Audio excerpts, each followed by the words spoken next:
Hi, and welcome to RPPR Actual Play Delta Green Impossible Landscapes Session 4. Cell Y, in our last session, successfully managed to neutralize the threat of the McAllister building by burning it to the ground and making sure the fire department could not save the building. All of the occupants are assumed lost as they, turns out, were trapped in their apartments.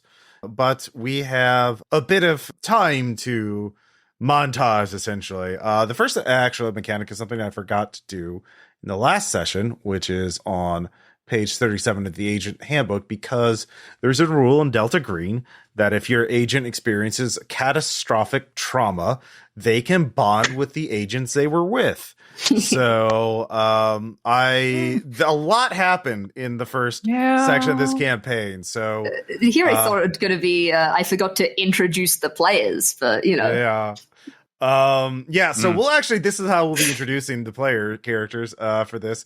As if you can recall, if your agent suffered any of the following things during Operation Alice, dealing with the McAllister building in 1995. So Ryan West, our EMT, played by Maddy, did Ryan suffer any of the did you suffer temporary insanity, gain a new disorder, incapacitated by injuries, watch a team member die, or anything else considered a severe enough stress? I absolutely broke with helplessness and gained disorder. Yes, and you figured out what that disorder was? Yes, I've gone with claustrophobia. So essentially when shit hits the fan, they're going to feel like just a tightness around the neck, like something's closing in around them. They're not like, they know logically someone's not behind them choking them out, but God, it feels like that somebody is. All right. So Ryan, go ahead and make a sand test. With my current sand? Yes. Oh, cool. Because we'll focus on the time you got your you froze up while stealing the body. All right. So that's 52 over 37. So I do not make that. So you failed. I failed that. Yeah. Okay. So who were you with? Who was your agent? Who were the agents with you when you were stealing the body? It's with Marley and Jørgen, wasn't I? Jørgen and Marley. Jørgen, okay. Yeah. So let's see here. So if it fails, your agent gains a new bond with each Delta Green teammate, up to 5 present for that disaster, and increases any bonds that were already there. So if you don't already have a bond, you add a new bond. So you add Marley and Jørgen as new bonds. Amazing. And make a note saying they're DG, and their starting value of the bond is half your charisma. What is my charisma? My charisma is 13. Okay. So what, 6? Yeah. Cool. And then you lose 1d4 points from one other Delta Green bond, non-Delta Green bond of your choice. D4? Was that? Yes. All yes. Right. And you can spread it out. So you have to roll 2d4, 1 for each of the new bonds. Oh my God. So that's a 1. Mm-hmm. And 3. All right, 4 points across the board. I'm just going to do it across the board. Okay. Yo. You can just put it on any of your existing bonds. Cool. Uh-huh. Wow, this really simulates what it's like to work in a we're all family here workplace. Gross. All right. So really blooding us in here, yeah. Jørgen Nygård played Agent Ingva, played by Rob Stith of the Orpheus Protocol. Did your agent suffer any sort of severe stress during the operation? I can't remember. I don't remember. I mean, I feel like he committed multiple murders and burned a building down. Okay. All right. Go ahead and make that sand check. 46 success. Okay. You don't develop any new bonds. You don't catch any feelings. You're fine. You are an island. No thing. Yeah. It ain't no thing. Yersinia Riszek. Yes. So, did you? How are you doing? I did get a disorder. I did do this. Okay. So go ahead and make a sand check. All right. I do succeed. 14 under 48. All right. Yeah, you don't catch any feelings either. So, Agent Marley, Agent Younger. So, yeah, I think you got adapted to helplessness, didn't you? I did, yes. Yeah. So go ahead and make that sand check. Yeah, I make it 46. Okay. None of the rest of you catch feelings. It's only poor Ryan. I just care deeply about people, okay? Resident hold that soft boy Ryan West. Hold that thought, Ross. Yeah. I mean, I think technically Ryan, kind of power game, you gain more points of bonds than you lose. So you have more things to project onto people. You have more friends, and it just erodes your connections to people outside of your isolated group, which is a healthy and normal thing. So it's double checking the rules. There actually are mechanics specifically. Now, Ryan, there are specific mechanics for prosecution. So yay!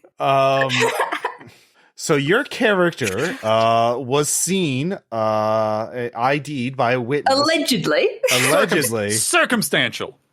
When your cell stole a body from a morgue. Allegedly, yes. Allegedly. So it's actually let's see here. So we'll count this as a fulfill responsibilities, but first let's see if you actually go to jail for your crimes. Oh my god. So I'm actually going to give you a choice because I've had some time to think about this. Oh no. So you get a lawyer, you are questioned by investigators, and you're smart enough to immediately say nothing and get a good criminal defense lawyer. Yep. And you know one. And the case boils down to they only have two pieces of evidence against you. One, you were spotted by Paulie, the guy at the front desk who recognized you. Yep. And two, they do have security cameras. Now, the security cameras are circumstantial because it's the 90s. They're not low. They're not high resolution. You're blurry. But Paulie, and you were wearing a face mask, but Paulie swears it was you. Now, your signature, you did smear, so that's not going to count. Here's the thing. You know Paulie pretty well. And no. You know Paulie drinks. And he drinks on the job. Hell yeah, he does. Are you going to tell your lawyer about that? Yeah, what's in that clear plastic bottle of Polly's? Is that water? Yeah. It's probably water. If he was a good enough friend to be like, yeah, it definitely wasn't Ryan, I'd be like, well, he definitely doesn't drink on the job. But if he's going, yeah, no, he did steal the body, we're obviously not that close. Yeah, so it's not just the body theft. Maybe it was a body theft maybe Paulie wouldn't remember. Or maybe if you had gone and made an effort to bribe Paulie during the thing. But also Charlene had to go to the hospital. Someone did choke her out. Yeah, when I came back from leave, I was devastated to learn that. Yeah. So normally you'd have to make a sand check for helplessness for, ratting out your colleague. But because your lawyer is going to ruin his reputation on the stand. Paulie's going to have to testify and your lawyer's going to cross-examine them. And his character is going to come into witness. That's going to destroy and Paulie's going to be basically fired for drinking on the job because your lawyer, some of Paulie's drinking buddies, and they're going to they're going to testify against him because they don't, they don't want to commit perjury. But you're adapted to helplessness, so you don't have to make a sand check for that. Yeah, I simply wouldn't worry about that fact. It sounds like it's not happening to me. I don't think it's a helplessness check if someone is a snitch. I feel like that's actually how that goes. So with this in mind, that you first get a choice before we proceed to trial. The prosecution offers you a deal. Probation, and you're removed. You lose your license as an EMT, and that's it. Now you can take that, or you can go to trial and get a full acquittal. I feel I can go on a trial. I like my job. All right, that Paulie guy. If he liked his job, he wouldn't have drank on it. Yeah. All you right. Have kids. You do have what kids. do you? How's that relationship going? What do your kids know about this? Oh yeah, it's a possible. Yeah. Oh, yeah. So the whole, you have to replace a bond with a new bond. I don't talk to one of my kids anymore. Holy shit. I can't believe that Ryan West, the EMT, is the most heartless out of all of us. At least Jørgen has an excuse. So do you have the law skill? Yeah. That's right. Oh god, probably not. Law, no. Okay. So you can't assist. You can only, you already gave your lawyer the good, like, oh, Paulie's drunk and we can use that to impeach his character, to, ruin him as a witness. Yo. So normally it's a luck check, 50-50, but you get a plus 20%. Because you're destroying Paulie's reputation. Cool. Yep. So I love to go to jail regardless of this fact. No, like you roll percentile. If you roll 70 or less, you're acquitted. Cool. I'm so good at rolling in this game. 13. I'm good. You're you're acquitted. Yo, hell yeah, I did it. No, Yeah. so like my family was like, I didn't tell them what I was doing or that I went on leave. I just didn't answer calls because I wasn't home for the week that I was on leave. So then all this came up in a trial and stuff. And weirdly enough, my daughter, who is very, very connected to her mother than me, kind of was, getting a bit of the earful of how terrible of a human being I am. And my son didn't care. He was like, yeah, you're working, whatever, sure. Like, but Tammy was like, okay, I'm just cutting off all contact here. Bye, Dad. Jesus Christ, Ryan. Ryan later writes a memoir entitled "If I Stole That Body." All right, it's not over, but now you have to deal with the fallout from the trial. It's never over. Success. Now you have to make a charisma ×5 check for each bond, including Delta Green bond. Success means the bond drops by 1 point. Failure means it drops by 1d6. Oh shit. Okay. Maybe my son doesn't like me, actually. Oh, wait, no, hold on. No, sorry, that's only if you go to jail. So you. Thank God. Oh, no jail. Hell yeah. You actually you actually no, you still do, but it's if you succeed on the charisma ×5, you don't lose any bond points. Okay. But if you fail, you lose 1d4. Okay. That's less severe. Yeah. I was looking at the wrong paragraph. I want to make sure this is right because this is a campaign. Yeah. More or less rolling to see how stressful and dragged out the trial was. Yeah. That is 50 under 65, so I'm good. No, this is for each bond. So you can just roll. Oh god, I thought it was one for all. Okay. Nope. All right, my son still likes me. How about my old EMT partner? He likes me as well. Uh-huh. How about the new bond that I have? They also like me. I'm rolling all in the 50s, which is good. Yeah. Do I roll for Marley? Yeah. Including Delta Green bonds. Yeah. Oh man. Shit. Oh no. Yep, no, Marley's fine with it. Mm-hmm. Jørgen is very fine with it. All right, no one gives a shit. No one gives a shit. It would make no sense for you. That would be extremely funny. No, like Dare you steal that body? Jørgen's disappointed that you didn't sabotage the other guy enough. That would be really funny. You know what's funny? This is like turn of the century trial. So Ryan West is probably on the fucking inaugural Washington Post website. Oh yeah, the body theft case becomes like a minor thing in New York. This is fine. Yeah. Now you're acquitted. It's not like national news, but it definitely becomes. Oh, there's some New York Post stuff about it for sure. Mm-hmm. Yeah. And if you had lost bonds with your Delta Green thing, that's from the stress of them seeing your name in the newspaper and being like, oh, yeah. God. So that's going to count as your first of your 3 home pursuits, because that was a big part of your life. Because time is going to advance 20 years. We're going to go all the way to 2015 for the next chapter of this campaign. But that means a lot has happened in between. So for Ryan West, so everyone gets 3 home pursuits, and then we'll deal with the estranged bonds. So that was your first one. Deal with the trial. Eventually, you would have to switch careers simply because you age out of being a paramedic. So I'm now 66 years old. Obviously, after the trial, they don't like you. The higher ups don't like you, so they try and make your life a living hell. But stick you in a nowhere job far away from any bodies. Probably handling, old patients at a nursing home or something just unpleasant. That would track, yeah. Yeah. Or doing paperwork in a room with no windows. Like, Gone to a different kind of morgue, the paperwork kind. Yeah, exactly. So, your career definitely plateaus after that. You're kind of infamous. Home pursuits can be, you can recover sanity by a number of ways.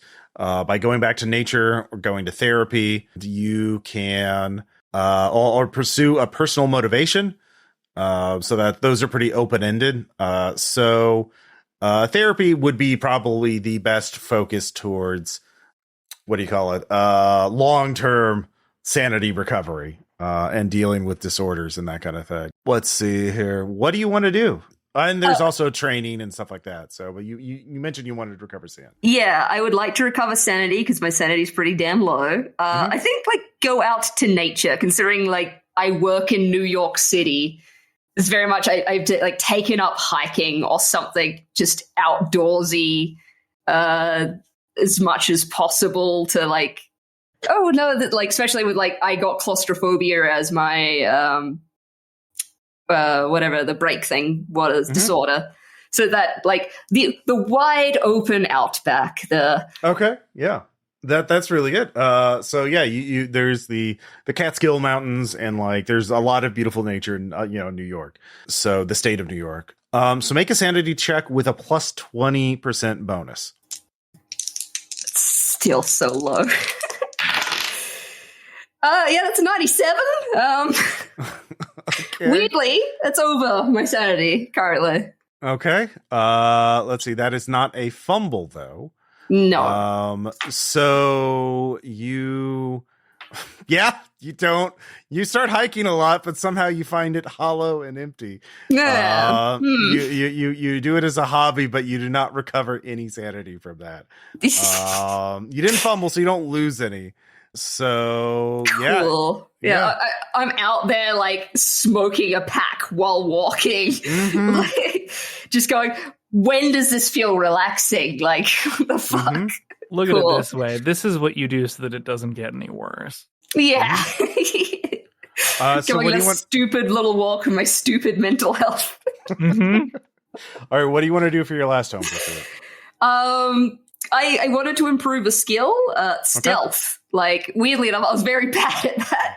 And how do I deceive people more? How do I not have that happen again? Let's see here. So what are you doing? How do you see Ryan attempting that? Absolutely, just binge watching movies and reading mystery stories and all these who God, does. you literally have a bond with fucking Jørgen and you're watching movies. Yep. I mean, if Jørgen's happy to you're an idiot, kid. This is what you should have done. So what's the skills percentage? What do you have in it right now? Base at 10. Okay. Just make a test. And if you fail, you improve the skill. Oh, come on. This will be the If you one. succeed, it would be extremely funny. Oh. Oh, God. That is 08. I make. Why would you need Oh, to wait, improve? You're already so good. Actually, no, you actually get a 20% bonus to that. So I think that would reduce it. So I think you cannot fail that because you have it at base.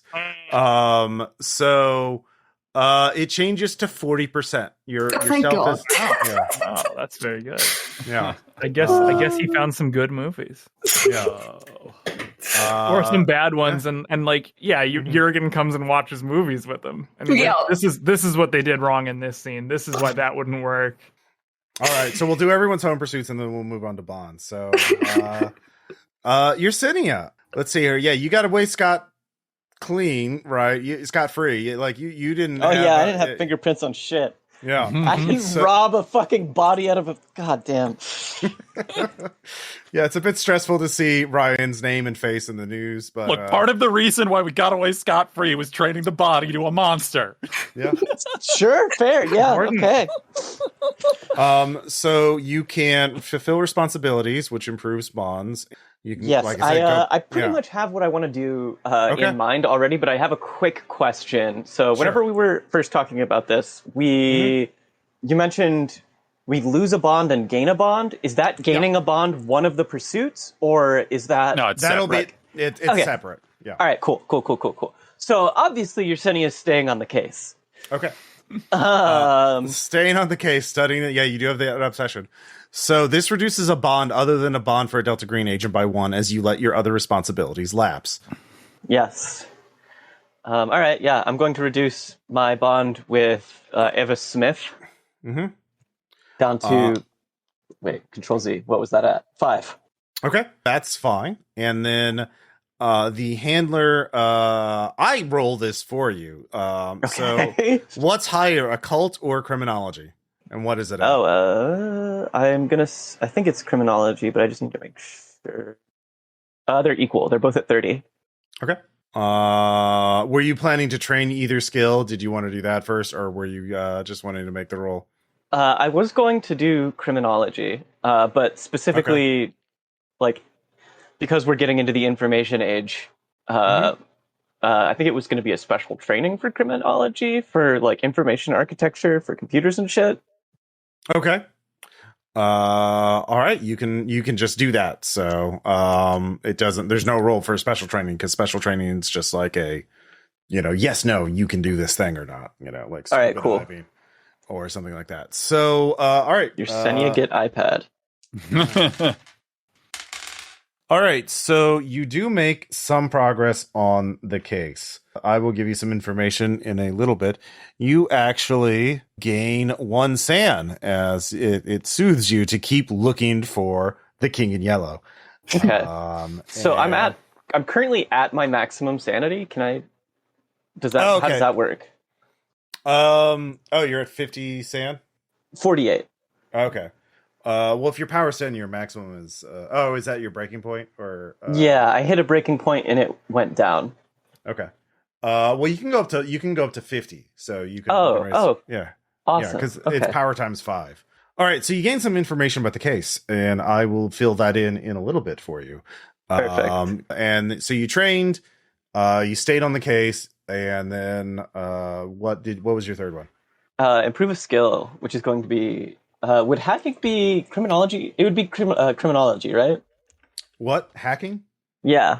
No, that's computer science. Okay. All right. Yeah, let's do computer science then. Okay. What's your skill in it? 40. 40? Okay.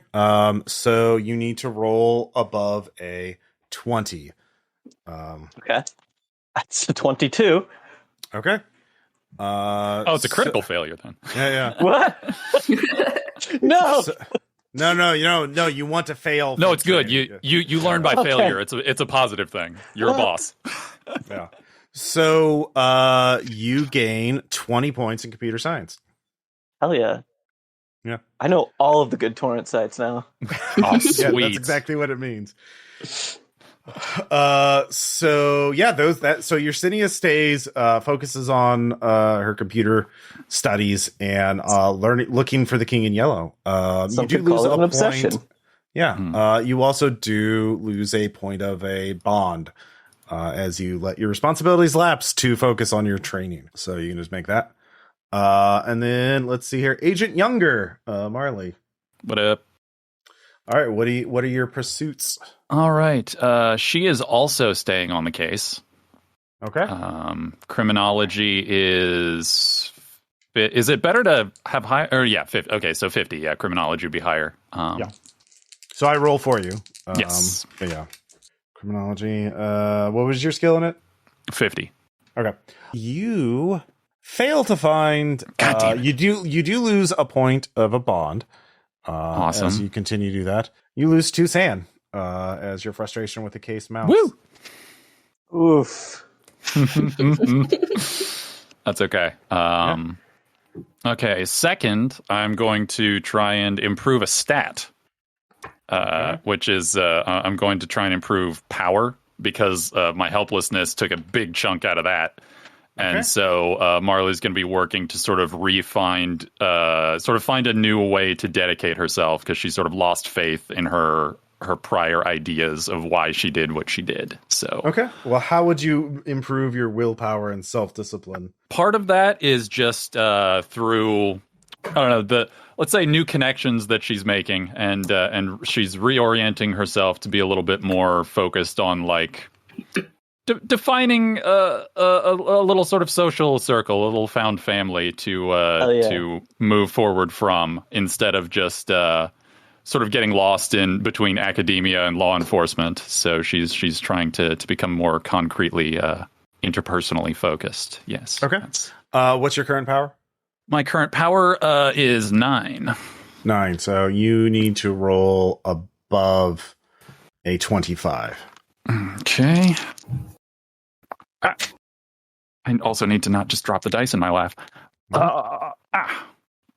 74. That is above that. All right. You, let's see here, gain 2 to your power. Alrighty. So that's 11. That brings my power times 5 up to 55. Better than average. I like that. Yep. And your willpower back up to 11. Excellent. Do I also rederive sanity? Your max sanity. Okay. Cool. Yeah. So you have one more pursuit. You could do therapy and try and, Nah, we're not doing that. Instead, I am establishing a new bond. Mm-hmm. Okay. That will be tied to my other new bond. So I'll explain who and what's up shortly. Okay. But let's see. How does this work again? You attempt a charisma times 5 test. Well, my charisma times 5 is 85 because I am a charming bitch. So, and you actually get a plus 20 bonus on this, so you can basically. So unless I roll a 90, like a 96 and above. Yeah. Unless you crit fail, yeah. No, 53. I succeed. Okay. New bond, old bond suffer. If I recall, it's like half my charisma rounded up for the new bond, and 1d4 off of. Actually, your bond will be at your charisma, not your charisma at half, because this is over 20 years. Oh, because 20 years. Yeah. Okay. All right. Excellent. What's your charisma? Like 15? My charisma is 17. Damn. I am magnetic. I just don't like most people. Yeah, apparently. Yeah, don't meet her eyes. She will fucking break hearts. She just also doesn't like it. All right. So who is this new bond? You'll find out. We'll talk about it once we get the new stuff set up. All right. Let's just say it's related. It's related to my other new bond. Finally, Ancient Ingva, Jørgen. What are your home pursuits? We've kind of gone over most of the mechanics of them, but yeah. Well, first off, I just love the idea of some poor bastard therapist having to sit in a room with Jørgen and figure that shit out. Mm-hmm. So we're going to do therapy as one of them for sure. Hell yeah, you are. It's going to go great. All right, so therapy, you have to make a decision first. You have to decide, are you going to truthfully tell the therapist what's causing the nightmares or not? Well, that sort of depends, because what's causing the nightmares is the clown and the impossible shit that he saw. Yeah, that's it. And that sense, like, the super illegal violent stuff he did is not what is causing his distress. But I think Jørgen would just flat out tell the truth. I saw this clown, and it was in a picture from this year, and this guy was painting it, and there was a floor that wasn't there. I think he would just tell all of that. Jørgen believes in radical honesty. Oh my god. Like unembellished, like I will just tell you every single thing that happened in the McAllister and like come off as the most insane person ever. Yeah. Okay. Like, well, it was nice knowing Jørgen. Yeah. Oh no. I don't think he would admit to killing people, though. Like, so do you know about the yellow sign? but the stuff that Oh bothers my god, him, does he show his therapist the yellow my sign? he would at God. least describe it to them. But descriptions aren't as good as letting them No. see it, Jørgen. Yeah, Well, sure. That's true. It is possible that he shows, like, he might sketch it out for the therapist if they Okay. ask. Like, Yes! yeah, like that's all distinctly possible. All right. Do you have Fucking human? smile, Ross. Do I have humans? Yes, I do. Yeah. Make a human check. I'm so happy. Sure. What's your human at? 66. I make. Oh out yeah, of your 50. therapist believes you. And My therapist believes me about all the magic, horrible shit. Yep. Oh no! Congratulations, you made a cultist. Yeah, I did. All right. So here's did. how this works. So make a let's see here, sand check hmm with a plus 20 bonus. Okay, I just barely make it then with the plus 20. All right. Roll 2d6. That's how much sand you recover. Hooray! Let me get. Didn't know I needed D6 this one. Parallel to our Worth own story, you've just created another horror story happening. I really have. is We're the just thing. a machine that generates tragedy. Ooh, that is a 4 and a 5. Mm-hmm. All right. So you recover 9 sanity through I think my adjusted maximum from being adapted to violence actually makes it so I only gain 8. Okay. So let's see here. Do you have any disorders aside from adaptive to violence? I do. I have a. Oh, yeah. What I wrote is like a volatile defiance towards expressions of authority or perceived manipulation. Okay. You can roll, let's see here, a 70% and let me know what that is. This is for treating the disorder. Failed. Okay. You still have that disorder. Okay. So, does reduce your one bond by 1 point as you let your other responsibilities lapse. It takes a lot of energy. So, yeah, therapy's successful, and your therapist definitely believes you. That may be its own problem. Mm-hmm. Okay, that was your first pursuit, I think? Yes. Okay, what's your next one? I'm gonna fulfill responsibilities. Okay. I'm gonna try to spend more time with my sister, and I mean, this is a 20-year thing, so like, Yeah, you have to refigure your life. You can't go. Your mission of trying to infiltrate the fate is failed. Like they like there's like a whole other person now. Mhm. My sister has given birth to her son, Niels Nygård, and Mhm. I've sort of become a godfather to this kid, and fast forward, like when we establish a new bond, that's going to be the new bond. Okay. But I'm going to fulfill responsibilities to my family since things have fallen apart with like the other side of my life. Okay. Give me a sand check at the plus 20 bonus. As in, my effective sanity is 20 points higher. Yes. Okay, I make it. Okay. You improve a bond and by 1d6 up to your charisma.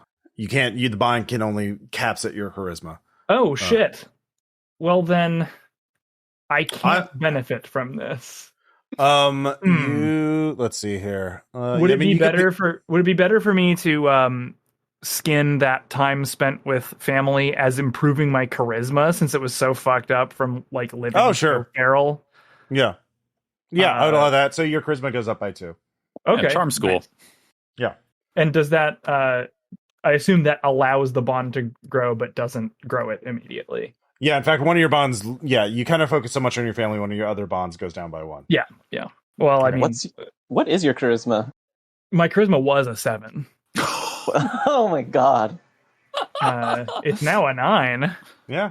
Hey, you're in the average range. Yay, average. It only took 20 years. All right, what's your third pursuit? Study the unnatural. Yeah. I'm All looking right. for that Oh, fucking okay. clown. Fuck us up.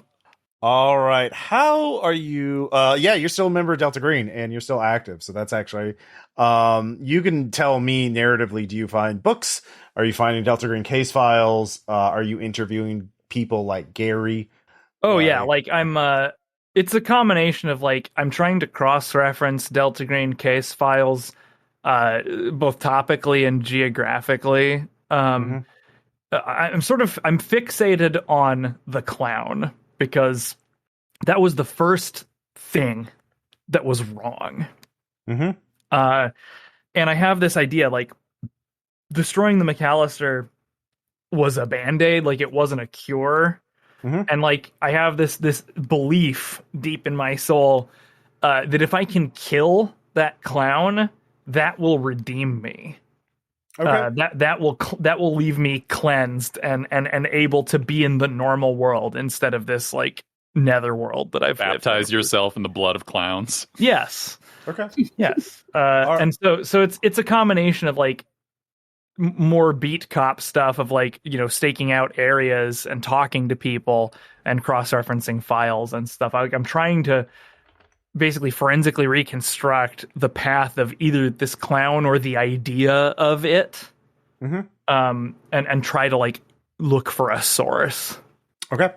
You'll get some information specific, and you do get pick a bond. That bond will go down by, let's see here, 2d4. Actually, it's 1d4. I have not, was supposed to double the gains and losses of bonds and sanity, which I have not been doing consistently. So, yeah. Okay. Yeah. Again, like I'm locked out of the fate. So, yeah. Like, but I mean, you can just spend your time doing Delta Green missions. Yeah. No, I'm locked out of the fate though. So, yeah, Jørgen's really not having a good time in his romantic relationship. Because like that's getting really hard to like manage. You gain 20 points of unnatural. You learn you go through a lot of Delta Green operas in the intervening time period. You're a very reliable agent in a lot of ways, and so you learn a lot. Too much, perhaps. But, that's the idea. Yeah. Your therapist is always there to help you. And let's see here. So now we move on to the bonds. So every agent gets rid of one bond due to alienation, betrayal, or death, losing 1d4 sanity from helplessness. So basically only Jørgen has to make a sand check because all the rest of you are adapted to helplessness. That's very funny. That's one sand for the other three of you. I make the check for whatever. Okay, so everyone just loses one sand. So, Ryan, who's the one you lose and who's the one you gain? So I lost Tammy West, my daughter. Very much she kind of clicked what happened, that I did that, etc. And she is a nursing student, so she basically, for her own career, just disavowed me. Like, no, that's not my father. Like, never heard of the man. Like, definitely not related. And that strained the relationship, and she moved in with the full time with the mother before moving out to her own apartment, stuff like that. So very much no contact with the daughter anymore. But the bond I will be gaining is the fire at the warehouse that we set off. My son, who is a firefighter, went to, and the cops also showed up to that because fire at a warehouse. And he met a lovely lady who was investigating that. And they have now fallen in love, gotten married. So I have a daughter-in-law, Lindsay West, who is You played matchmaker. Yeah, we bring people together in this crew. Yeah, none of you are connected to the fires. It was a hell of an awkward speech at the wedding when I admitted to bringing them together. And they're like, funny joke. Yeah. You could say I kindled their relationship. Yeah. Oh. A fire that burns to this day. Amazing. Yep. All right. So very good. The next up, Yersinia. Who's the bond that you lost, and who's the bond that you gained? So the bond I lost is going to be Zoya. She's the Russian live-in babysitter for Pochimuchka, with whom I had given basically Yersinia's hope for a normal life. Mm-hmm. That has very much died. I think that early on, after everything that fucking happened, Yersinia did try to have a normal life for a little bit. I mean, I think they both live in Massachusetts somewhere, and this is like right before turn of the century where gay marriage gets legalized. So I think the two of them took a stab at this. But then Yersinia just couldn't give it up. And went into this whole thing, went into the marriage with like other things on her mind. And was gone more and more and more often. And was over, like, during that period of time where she was gone, she was investigating, all of the different buildings we learned about, tracking down dead-end leads, et cetera, with the other Bond that she gained, Marley Gross. Hello. And the two of them, I think, we talked about this beforehand, the two of them develop a sort of relationship. So Yersinia ended up cheating on Zoya with Marley. And that was kind of what caused things. That was the final straw, basically. All right. Yeah. Go for it. I'll do it. Yeah. It doesn't say anything about not being another agent. So yeah. Hey. Very good. So, Marley. Is that who did you lose as a Bond? So the Bond that Marley lost, she lost the sort of ex-Mormon group that she used to be sort of part of and a facilitator of, because she just, after the mission, kind of depersonalized for a while and lost the ability to like see that work as meaningful, or the work of the FBI for that matter. She was in a very bad way for a while until Yersinia reached out and gave her something to like grab onto and move forward with. So that's why the other Bond that has developed over these years is with Yersinia's daughter, Noyabrina, also known as Pochemuchka. So, that's my kid likes you more than me. You have a 17. I do. Noyabrina, and I have an 11. I joked about whenever we were talking about this that Noyabrina, who is now at the age I'm the where, cool mom. Yeah, you're the fucking cool mom. I didn't think it would happen mechanically, but that's hilarious. Oh. Amazing. All right. Yep. So, Jørgen. So we've been doing little road trip X-Files stuff and building a strange pseudo family out of the ashes of our former lives. Oh man. Jurgen's relationship with his girlfriend, so to speak, Mariella, is over. Their whole thing that they had in common was organized crime. And he got locked out of that. And moreover, he was trying to find her a way out. Like, that was an emotional North Star for him. And she found a way out on her own. She is now an agent of the program and did not need his help at all. And there wasn't anything left to anchor the relationship to, and less and less time together. Okay. And who did you gain as a Bond? My nephew, Niels, who has grown up during this time. All right. Yersinia, you have been pursuing the case. And so one thing you find out in 2007.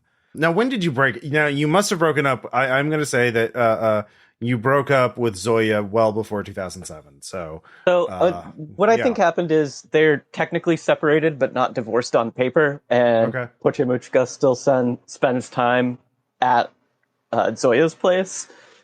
So it's like, we don't talk to each other, but the kid does. Well, that ended in 2007 because Zoya died. Fuck me. Okay. Yeah. So you dig into it. Because you're on the case. You saw that your Bond saw a pretentious and apparently unfinished indie film in Chicago that spring. It was interrupted by a stunt where people acted like they were shutting it down for being too dangerous. So, and details are hard to find. However, you're on the case, and something about this does not ring true to you. So you look into it, and you find a contact with an internet provider, and also thanks to your skills, computer skills, you dig up archived logs from that spring, and you find and you get the name of the film, A Song Before Travel. Yeah, Marley, you do get some information on the case too, because Yersinia ropes you into that. Yep. And you have access to the FBI. And I do. Yeah. There are some names associated with this film. You start looking them up. They're all dead. Everyone associated with that film dies. And you start finding first 10 names, then 30 names, then 60 names. And you keep going. Oh, yeah. Yeah, let's see where this thread goes. This will be great, is what that'll be. So you get up to 200.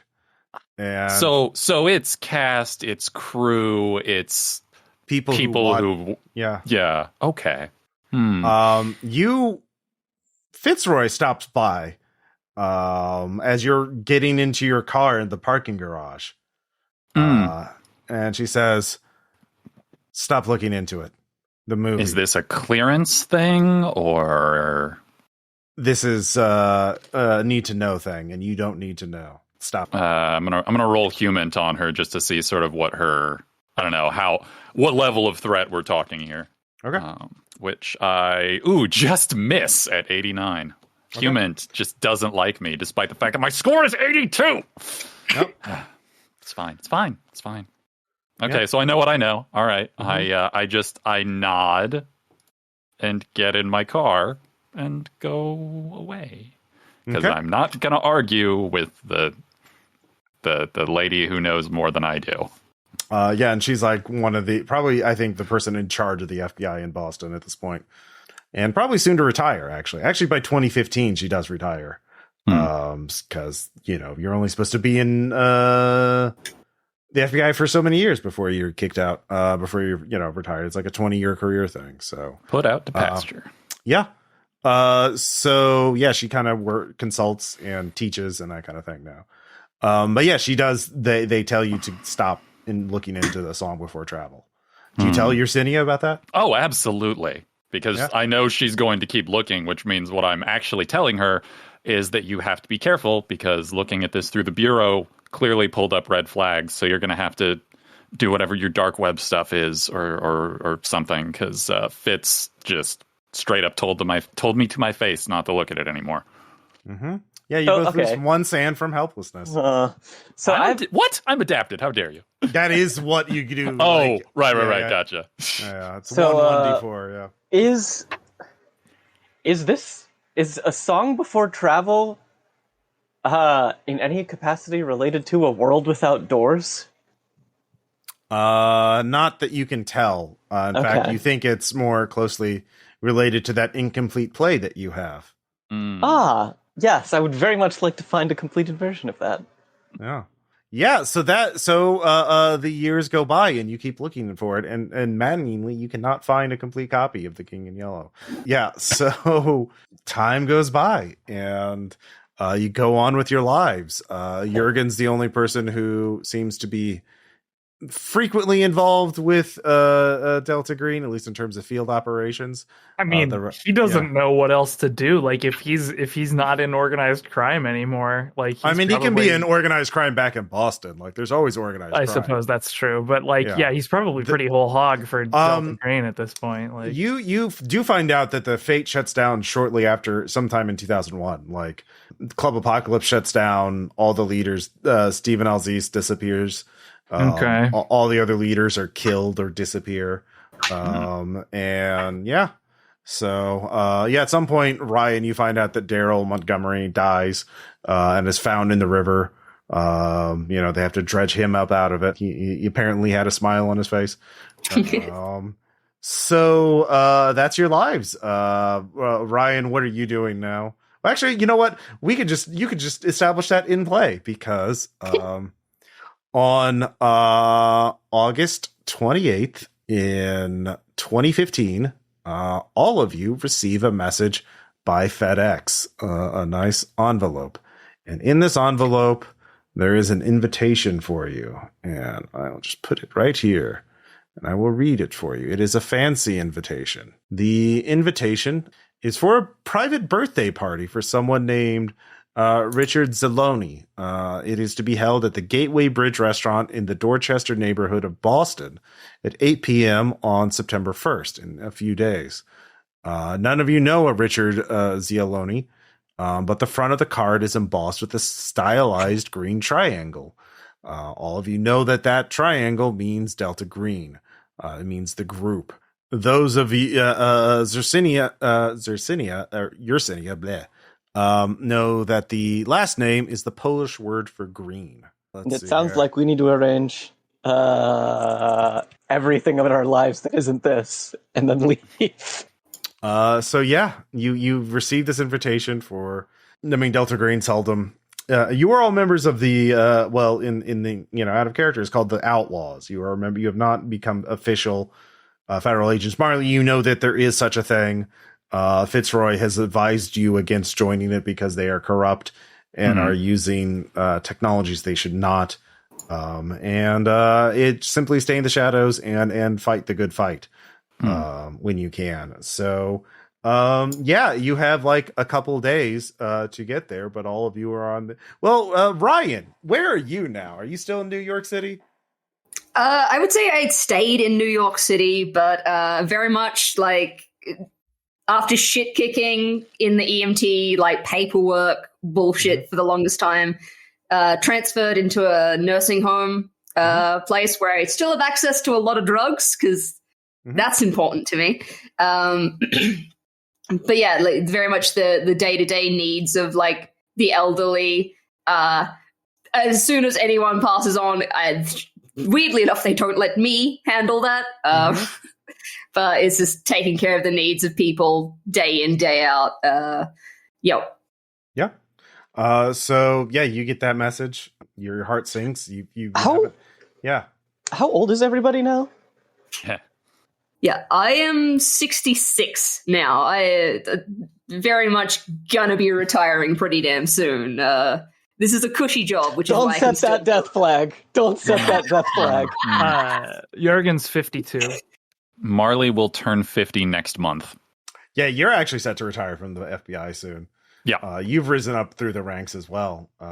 Yeah, but she also turned way away from the field work she was so passionate about early on to like write reports and policy suggestions for like crisis response because hard to look people in the eye after you had a bunch burned to death.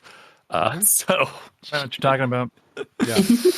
Yersinia, how old are you now? 57. Yeah, you carry it well. Yeah. I Cradle do. robber. So Not even 10-year difference.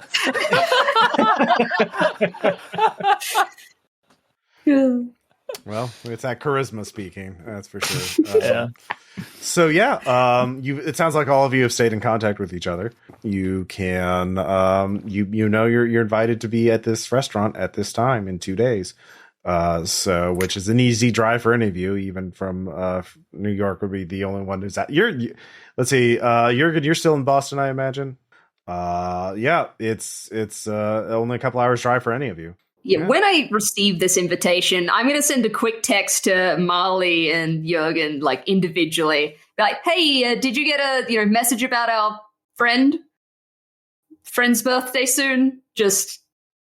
I want to make sure I'm not the only one here. I haven't been on one of these in a long time. One word answer, yes. Emojicon sad face back to Jørgen. Yeah, I love a party. Yep, cool. So pass that along to Yersinia. Like, oh, looks like they're putting the band back together. Oh, joy. It is a very fancy invitation. What do you want to do before? Yeah, what do you want to do, basically? Like, I'll just go along the players. Like, Yersinia, what do you want to do after getting this invitation? Are there any other, is there anything else to the invitation? Is it, double-sided? Can it be peeled apart? Et cetera, or is it just a fancy invitation? It is peeling up in the corner there a little bit. And the kerning is terrible. Do you have... It does appear to be handwritten. And yeah, do you have... what skill do you have? Do you want to examine it? Do you have forensics?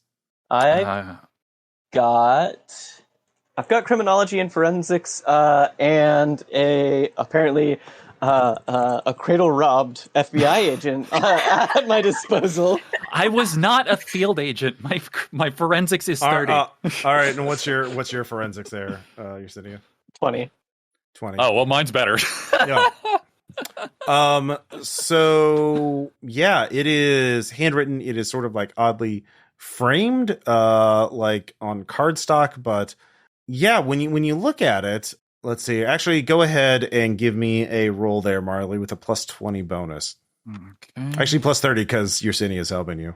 Ooh, plus 30. All right. And I fail that with a 69. Oh. Okay. Nice. Nice. Nice. So the writing, you can't really tell anything about the writing. You're not a handwriting expert, analysis expert. You can tear the invitation out of this like frame that it's in, and it reveals a hidden area of paper, which is a large portion of handwritten text scribbled in ballpoint pen. This, though, Marley, you actually recognize it as it seems, well, it strikes you as similar to a request exemplar, which is a gibberish portion of text a suspect is asked to write so their handwriting might be compared to evidence. Next to this writing is a gold foil stamp with strange symbols and the letters PURSON. Both of you, do either of you have a cult at 20%? God damn Yeah. it. Yeah. I have memory at 100%. I have a cult at 41, yeah. Yeah, there's the hidden portion. And Person is a demon from the Ars Goetia. Ah, boo! Yeah, the piece of evidence that disappeared from our fucking case last time. Yeah. Where are you Love that. examining this, by the way? At home. Your fire alarm goes off. God damn it. Okay. Is there a fire? No. Okay, well, I'm gonna go and unplug that. Wait, are you taller? Is Marley tall? No, Marley is very short. God damn it, we're both short. I'm gonna get the chairs. All right. One of Marley's favorite jokes is introducing herself, Agent Gross. It's German for big. So you also have a UV light and a microscope because you're an FBI agent. It's luxurious paper stock and hand pressed, perhaps made at home by an expert in the craft. There's no obvious craftsman's mark, stamps, dye, or dyes, but the paper is folded and glued like a picture in a frame, covering a large area of paper beneath the invitation itself. Handmade by someone with some skills, and you don't really have the skills to analyze the writing much more beyond that. You need a calligrapher to look at it. Marley, dear, could you tell the rest of the band to bring their invitations? I want to take a look at them whenever we actually reconvene. Yeah, can we reach out to the others and try and set up maybe a pre-party? Sure. Yeah.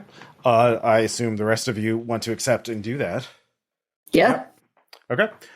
So you all meet the next day, the 29th of August. Where are you meeting, by the way?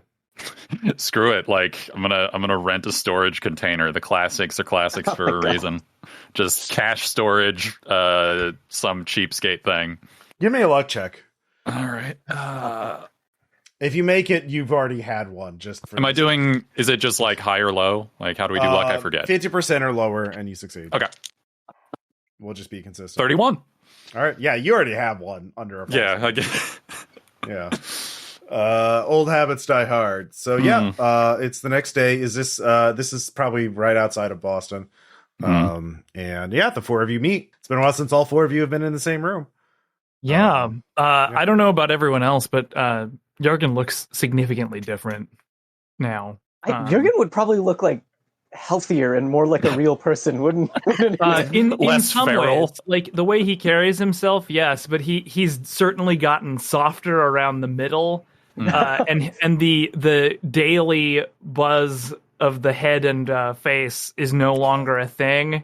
So Jørgen comes in kind of looking like Joe Colley from Midnight Mass. Like he's got a big unkempt beard and lank salt and pepper hair. Same piercing eyes, but like nice. He doesn't give quite as uncomfortable an impression just being in his presence now. He's he learned how to he's midway along his transformation from like a starving wolf to Santa Claus. I was gonna say, my dear Balto, are you trying out for the part of Santa? It seems like it more and more. Well, we, may need to deliver people some coal at some point, so it's always good to have a man used to it. Ryan, you're not in jail. No, I specifically spent a lot of time making sure that didn't happen. Your lawyers were good. They were great. Holy shit, I did not think I was going to get away with that. Thank God that guy had a drinking problem. Holy shit. Like, he'd given me shots of Fireball when I've been dropping people off. Man, he was always such a good dude. Like, happy to be around. Honestly, I think your case dropped at the wrong time because, like, med students would screw around with bodies all the time, and it's not I think it's bad luck, it is what it is. Quite a scathing piece in the New York Times, though. I actually framed that. It's on the wall. It's this conversation piece now. Like, yeah, when people come over, it's like, hey, remember this? That was me, yeah. Yeah, there were some speculative pieces by journalists wondering if this is the start of a new fad of body theft by criminals. Like, was this going to be the new big crime of the 21st century? It's the knockout game. It's, Yeah, exactly. The Y2K of the medical field. So yeah, I mean, you gotta research that impossible meat somehow. All of you, I will say you can compare the invitations. They look nearly identical, but with magnification, using a magnifying glass or a loop or whatever, you can spot small unique imperfections. Basically, it looks like a very skilled calligrapher did all of them and was nearly identical in each one, but not so a machine did not do this, but someone with near machine like skills. Like, so these are all specifically. Oh, sorry, go ahead. No, it's just these are all very carefully handmade. So specifically, what I'm looking for in comparing there's 4 of us, and it looks like there's a corner piece to a puzzle here on the invitation. You can see the vague outline of it here. And if there were 3 other pieces, you could assemble them just so that it completes the square that we're looking at. What I want to see is if their pieces, if we align them as such, make anything legible on the back there. Yeah, you can give me a cryptography check. I mean, it's actually the same message on each one, hidden in each one. So, and the exemplar text. Not the text, but you see the invitation. Yeah, right here, the black line going through it. Okay. Yeah, give me a cryptography. So I succeed that on a 30. Give me an alertness check. Oh, fuck me. I also succeed that with a 2. So nothing draws, like, it's the same message each one. There's no variation in the exemplar text. But if you look at the invitation more closely, you do notice some dots over certain letters. Ah, yes. And when you spell them out, it says "help me." Yep, it sure does. Oh no, I don't like that. Huh. Yeah, I think Yersinia is just like, well, my friends, it's been lovely so far, but it seems like things are about to get very awful. Yeah. Look, whoever, just be careful and be observant with whoever we're meeting. We have each other's backs. And I mean, the only way out is through, because if we don't show up, they will certainly hunt us separately. Okay. You have, see here, today, 29th, I think August only has 30 days.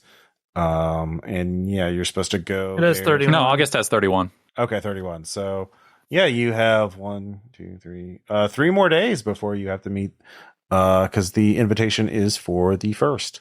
Okay. We have. Did anything? I assume that we have our guns from pre-time skip, right? Like, we still have firearms, or do we need to procure new firearms? You have handguns, I would imagine, right. And Jørgen probably has access to a shotgun or a carbine. But like, that's about it. You don't have like an arsenal. None of your characters.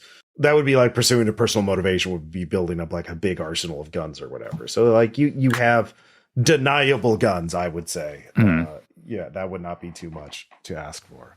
Jørgen will just steal stuff if he needs it, honestly. Yeah. Like, no point in like having any kind of paper trail. Like, I'll just steal guns from a sporting goods store or from criminals or from whatever. Mhm. Like, there's probably some like white supremacist like biker club somewhere that definitely has a like locker of guns somewhere. Mhm. Rob Nazis. It's great. Yeah, you're all staring at each other in the storage unit. The invitation is quite weird. You have 3 days before your meet, and you know where it is. What do you all want to do? Like Jørgen, what do you have any ideas about what you want to do? I'm going to stake out the place that we're supposed to do this meeting. Okay. Yeah, it is a restaurant in the Dorchester neighborhood. It is a 1-story Mediterranean restaurant. 9011 Potash Street, Boston, Massachusetts. It has been in the Dorchester neighborhood since 1981. It has 4 stars on Yelp and remains a favorite of locals for its Tuesday and Friday buy one get one free appetizer nights. Fucking God. Yep. I see Delta Green didn't spare any expense. Mm-hmm. All right. So you start surveilling the restaurant. Are you just doing it as much as you can in the lead up to the thing? Unless the others collaborate, come up with something else that we ought to all. I mean, honestly, I think staking out the restaurant's a good idea, but I think the focus might need to be if anyone else is staking out the restaurant. Right, of course. Like Yeah. that's part of the process is finding out if anyone else is watching. Give me a this is more of a systematic thing. So a search check to see if anyone else is surveilling the restaurant. I fail. Okay. Yeah, it's fine. Yeah. It seems to be normal, at least. So you're doing that. I'll let you know if you find something as time marches on. Agent Younger. Well, I'm torn because as much as cells are meant to be their own little don't talk to each other about your shit, I kind of want to just reach out to Fitz and be like, we received an invitation that feels intensely compromised. But very uncertain. I don't know. Yeah. That's sort of what she at least says to Yersinia. I don't know if it's wise to do that, but Well, don't you think if you told Fitz, she'd give you the classic "stop it"? Well, I mean, that's the thing. Like nobody like Fitz. Well, I mean, she knows all of us, but I don't know if she was involved in putting us together in the first place, or if she just put us up the chain and somebody else created our little Y cell. I would actually give me an intelligence ×5 check, so you to see how much you've picked up on Delta Green's like operational. Could I roll? Oh no, wait, yeah, intelligence would be higher. Never mind. So that's just a straight 50. Yeah. 45. So what you've picked up on Delta Green over the years is that it operates in a cell structure in that you're at the bottom in a cell and you have a handler, and that handler has moved around sometimes. And so, but each cell is not supposed to know the other cells. Your handler may know of adjacent cells, but may not know all the other cells. They're supposed to be basically, a cell's supposed to be at the top. You've picked up that much, and then it sort of supervises the other cells. But like the other cells, like you're not supposed to know what cell N or G is supposed to be doing. But yeah, you don't know exactly. So it would not be impossible for you to be assigned to a mission that Fitzroy has not heard of. But it would. But she would have channels that you would not have access to check and verify those. Yeah, I mean, you're probably right. She can stonewall because that is the foundation that her personality is built on. But I think I might need to touch base because there's a lot of things that are wrong with this that I do not feel good about. I would at the very least, like, she's cold, but she's not, she'll do what she can. Like, she's a company girl. Like, I can trust that if nothing else. Yeah.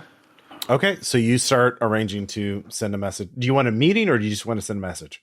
No, I want a meeting. I would like to secure like private meeting of some kind. Obviously, I don't tell her about what, but that it needs to be, private. All right, yeah, no, that'll take time. That'll take you a day to set up and do, but yeah, we'll get to that. And obviously, that'll be one-on-one with no phones, unless you're secretly bringing one. No, but I'm not that dumb. I'm dumb about a lot of things, but I'm not that dumb. Yersinia, what are you doing? So first off, 1496 Zermatt Street, is that real? And King James Boulevard, 3580, is that real? We live in the information age now, so Google Maps can do me a solid, and I can just punch that in. Neither of those are real. Very cool. So the content of the text is a little odd. It like I said, it gives you the impression of a request exemplar. Which is just nonsense written to get a handwriting sample. So yeah. Yes. Is it possible that it is a fucking like cipher of some? Yeah, a cipher of some kind, or like all the letters combined. Basically, just a big fucking anagram, or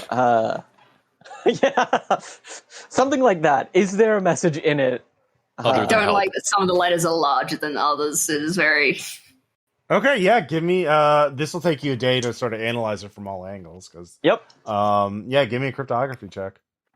That's what I'm good at. I make that with a 22. Oh, sick. Cool. Okay. All right. Yeah. You decode it. And give me a sanity check for unnatural because you've seen this text before. I think Yersinia is fucking like scared, but also fucking so happy to finally have a lead here. Yeah. All right, I do make that. I match makes, right? Yeah. All right. You don't lose any sanity, but you remember this before because this has been the case you've been investigating. It is lyrics to a song. It says, "Let the red dawn surmise. What shall we do when this blue starlight dies and all is through?" You saw these lyrics written on a piece of paper right here, glued to there it is. Yeah. No. Yeah. And actually, I'll give you that information because you've had 20 years to look that up. And yeah, that's a musical arrangement. You've since you kept it brings up the poem "Songs of the Sea Children" by Bliss Carman, who lived from 1861 to 1929, once a poet laureate of Canada. And you identify it, and you've listened to this song before. There's versions of it on YouTube. It's on YouTube. Because it's 2015. Yeah. Every piece of music that has ever been like written is on YouTube somewhere. This is pre-fucking like DMCA shit. So screw you. Well, it's just like people. It's a public domain song. Like there's just people. Yeah. And this dude was the poet laureate of Canada. So like there's Canadians who just do this. Yeah, I found it on archive.org. See, it's free. Anyone can have it. Mm-hmm. It's in Roblox now. Oh God. So you find that pattern in that request exemplar. All right, great. So that's bad, but really good. Yeah. So you need to do. Yeah, this is the lead you've been looking for. Yersinia is like fucking cold sweat excited about this. This is finally fucking it. Yeah, Ryan. Yeah, what are you going to be doing? I mean, I was going to look up the letter thing, but that's obviously very done. There's a phone number on the invitation. Quick Google. Is that the actual phone number of that address of the? Mm-hmm. Yep. I don't know. I guess help with the stakeout then? Like, there's not much else for me to do. You can give me an idea × 5 check. Sure. What is that? Intel or? Oh, yeah. Sorry. Yeah. In ×5. Yeah. That is an 86. I'm going to go out for smokes and Chinese food. Okay. Yeah. God, Ryan, back at it. Yeah. Hey, Ryan, bringing us food is a hero's job. Yeah. Well, Ryan and Jørgen are staking out the restaurant as people go in and out Yeah, you can count the number of employees in the restaurant. There are 19 employees. Spending a day, you get to recognize them by face, so you'll know someone doesn't recognize them. So meanwhile, the first day of surveillance reveals nothing unusual, at least that you can tell. Both of you can give me an alertness or a firearms check, though. I'm gonna go alertness. What is gun? Yeah, It's a restaurant in New York. Everyone's carrying guns. What do you mean? well, no, this is Boston. This is in Boston. Oh, okay. Yeah, so much better. Okay. Critical success. Okay. Ooh. 11. Nice. So you do notice that the restaurant does have a party room, a private room. Between your two successes, you notice that there is a position in an adjacent park. That would be the perfect Overwatch position for someone. Little grassy knoll. Yeah, anyone with a long range weapon could have a perfect shot of anyone with a scoped weapon could make quick work of anyone in this room. That is something to keep in mind. That seems like a place to be fashionably early too. Well, you know where to check if you want to make sure no one's Yeah. No one keeping can an be eye there. on that. Fire. Lee Harvey Oz won't this. Yeah. So Agent Younger, you arrange a meeting with special agent in charge of Boston. I'm not going to look up the FBI ranks. Yeah. Right now. Fitzroy, your former mentor and Delta Green senior. You meet in a park. At a slow time of day. There's very few people around. You sit at benches back to back so that it doesn't look like you're talking to each other. You're just looking at your phones or reading books. Actually reading books. No phones. No phones. Yeah. Agent Fitzroy is reading the newspaper and says, Agent, I know that the organization keeps things compartmentalized for very good reasons. But a crew that I've worked with before received an invitation that had multiple layers of what I would call red flag messages. I sort of reached down into the shuffling around in my bag for something and shift a copy of my invitation back to her. It's like, there's messages for help. There's layers of ciphers. I don't know what protocol is, but my instinct is that this isn't it. My crew are taking the precautions that we can, but we're going to take the meeting, and I wanted to make sure that you knew about it so that in case of compromise, in case of other problems, whatever, that you would have our backs, whatever, or maybe it's nothing. Either way. I have not heard of any mission requiring you that would require a in-person briefing. It is not impossible that it's something has happened and I have not been put in the loop, but I will get back to you and let you know.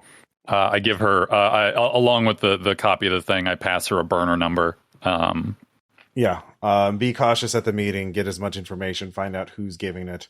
Find out who's giving it. Who they really are. I will do. Okay. Treat it as an undercover operation. You know how to do the work. Okay. All right. Yeah. So she will reach out and get back to you. Can I also give another human try to see how rattled she is by any of this? Yeah. Or since we're back to back, is that like a problem? No. You know her quite well. Okay. Watch me fail. Kind of turn and see her out of your perimeter. Watch me fail my 82 human twice in the same game. Okay. No, 23 success. Okay.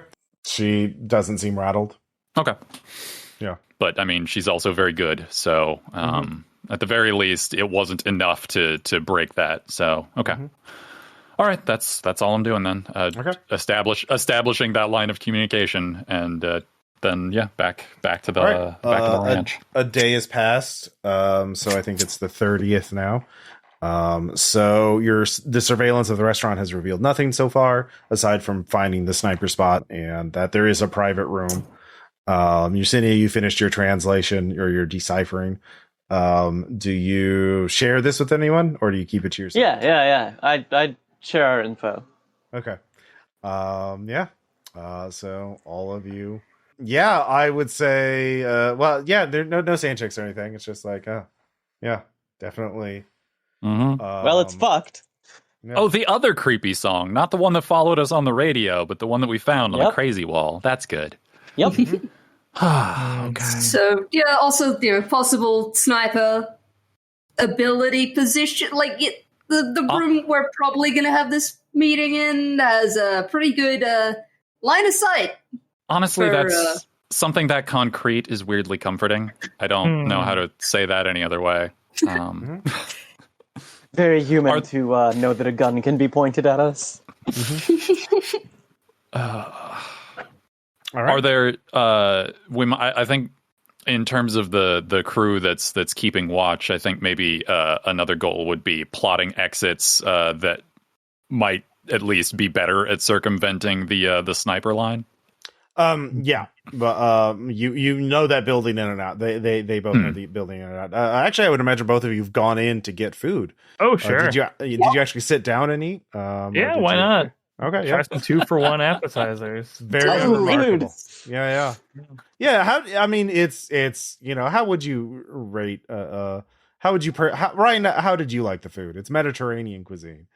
I mean, like Ryan's more of a Chinese fan, so it's very. It may do, like, for the price cut. Sure, it was fine. Like, the 3 stars on Yelp. Yep. Mm-hmm. I feel like the stuffed grape leaves came out of a can, but they put enough sugar in the raspberry lemonade that it tricks my body into thinking something good happened. You're both Philistines. If you put tzatziki sauce on something, I will eat all of it. All right. Yeah. So the building in and out. You know all the ways you can get in and all the ways you can get out, and yeah. So you can just wait. Like it's going to be a couple more days unless you want to. If any of you want to do something else, you can. I have something else I'd like to do. Sure. I want to research the chain of ownership for the building as well as who built it. There you go. All right. That it would be bureaucracy. I'm good at that. 52 under 60. All right. It is owned by Eduardo Diaz, age 52. It is privately owned. It has been in the Dorchester neighborhood since 1981. Privately owned restaurant. You do not find anything, any red flags. Okay. Nothing that jumps out about who built it or when. Is it just like a normal shitty building? Yep. All right. That is actually nice. The building's not going to do anything fucking crazy. Hopefully. Hopefully. All right. So that takes you some time, though. Marley, you're waiting for Fitcher to call you back. Other than that, yeah. Can I see about if I would be able to source some basically just underclothes bulletproof vests, not like big bulky ones, but like the ones for hiding under clothing for the crew, if possible. Okay. Give me a bureaucracy check. Sin is so much better at this than I am. All right. I mean, you're the only who can make a do call. 35 under 43. Finally. Yep. You managed to get those and hide it from. Look, it's not going to stop a rifle, but if anything goes sideways in the building, it's better to have something to slow things down. Each one provides 3 points of armor. Where do I put that? Just anywhere on your character sheet, or just over your torso. I'll help you with it later. Very funny. Yeah. So, stakeout team, still restaurant. Sure is. Yep. All right. Yep. All right. Let's see here. So that's the 30th, 31st. Tomorrow is the meet. Last day for you to do anything before the actual meet. Jørgen remains the champion of fucking sitting there not saying anything. Yeah. Yeah, the problem is you can't get any better at that skill because you never fail at it. Yeah, I feel like Ryan is constantly talking to you the entire time. Absolutely.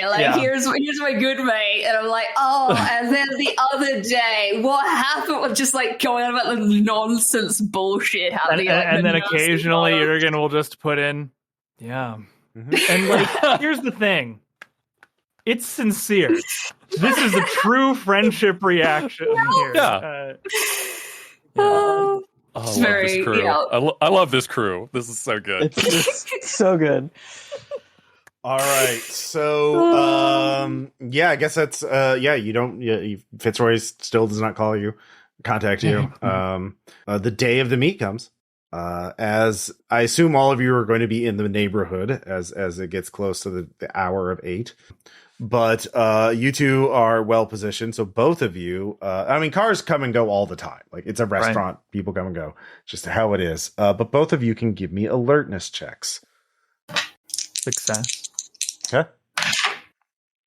Success as well. All right. So you do have cameras with zoom lenses because that's a pretty basic tool, or binoculars, something to magnify your view. And so you're checking cars out as they're coming in. And there is both of you, since both of you made it, both of you tag a car of interest at 7 p.m. A 2010 Ford Escape, because it has a Massachusetts State Police sticker and a parking permit for the Massachusetts State Police building. Which Jørgen, is in, Framingham, Massachusetts. It's not in Boston. So the stickers overlaid on many similar stickers. So a longtime Massachusetts State Police employee is parking at 7 p.m. an hour before that. I will point that out. Mm-hmm. You see a man in his late 50s to early 60s get out. He is African American. He goes into the restaurant, and both of you can give me criminology checks. Yep, I'm the best at this. That's a 99. That guy looks like that actor from CSI. It does. Jørgen, that guy has a concealed pistol. Yes, the actor from CSI usually wasn't carrying a gun, though. Mm-hmm. But you get the license plate number of the car, obviously. You get that. And when you can go into, so you can easily go to the park and look at the party room and see if the elderly gentleman has gone in there. And he does. Both of you can give me a luck check. Or are both of you going to the park to view? I assume so. I failed my luck. Buddy system seems right. Mm-hmm. Yeah. Especially we've seen a guy with a gun. Mm-hmm. 9. You do notice Barbas removing a small metal case and putting it looks like a pill, which he swallows as he is waiting in the private room. I assume I'm going to put native pharmacy. Do I recognize pill? You're looking at him from the distance, even with binoculars. You can't. Some things are very it's also a metal case. It's not like a pharmaceutical pill bottle, so it could be. That's why I said it would have been a huge native, but okay. Yep. Yeah, you can't. You literally didn't even see it. It just looked. Aside from it being pill size, that's all I can tell. So yeah, he's waiting for you. It's not yet 8, but yeah. All of you are nearby, so you can all communicate with each other pretty easily. Loop them in. Know that the guy's got a gun, that he got here early. Checking something weird, pill-shaped, put it in his mouth. Could just be an aspirin thing, or a heart attack prevention thing, who knows, but... Could be a Tic Tac. We don't know. Awesome. So are we all attending this birthday party, or is one of us going to be sitting in that lovely little window that you found for us? He sent it. Well, you all got invitations, So yeah, I mean, I suppose it would be I guess we rude. didn't really set up another person to watch that unless that's what Fitz decides to do. But well, there's no one there. Like, yeah. So I think the main thing is knowing that that's a danger and to hit exits Move chairs carefully. Specifically to not... If you can see that bit, that bit can see you. Oh, that room there's nowhere to hide in that room. You just have to okay. get It's not like But a if we're- slither of it's the whole Yeah, but thing. if we're the windows approaching cover. this- Yeah. Sorry. I mean, if we're approaching this as though we are good faith taking the meeting, one of us not being around when we don't know how much they know about how much contact we have would be a red flag that I don't know if I would feel good about. Oh yeah, To arrive at separate times. Oh, yeah. That is a good idea. Perhaps the most personable of us, I look at Marley, should go first to see if we can get this canary to sing, right? If Jørgen was a much bigger dickhead, he would make some joke about them having practice deciding to arrive places at separate times. Aww. I put the person's picture that who showed up at the restaurant is below the invitation.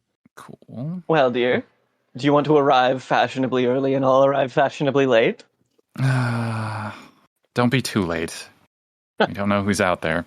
But yeah, Marley will take point. Jørgen arrives precisely on time. They told me He to would get here feel at ill 8. not doing so. Yeah.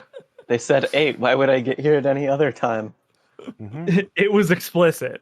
Yeah, 8 is a 1 minute time. Yeah, And they that's- wrote it down. Yeah. All right, Marley shows up first. The man greets you. He says, I'm Agent Exeter. Exeter. We'll wait for all of the agents to show up before I begin the briefing. All right. Well, I'm sure it'll be quite the party. They always are. Yes.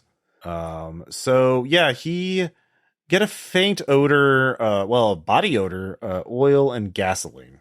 And you can give me an alertness check. Okay. All right. Alertness is 53. What do the dice say? 16. Success.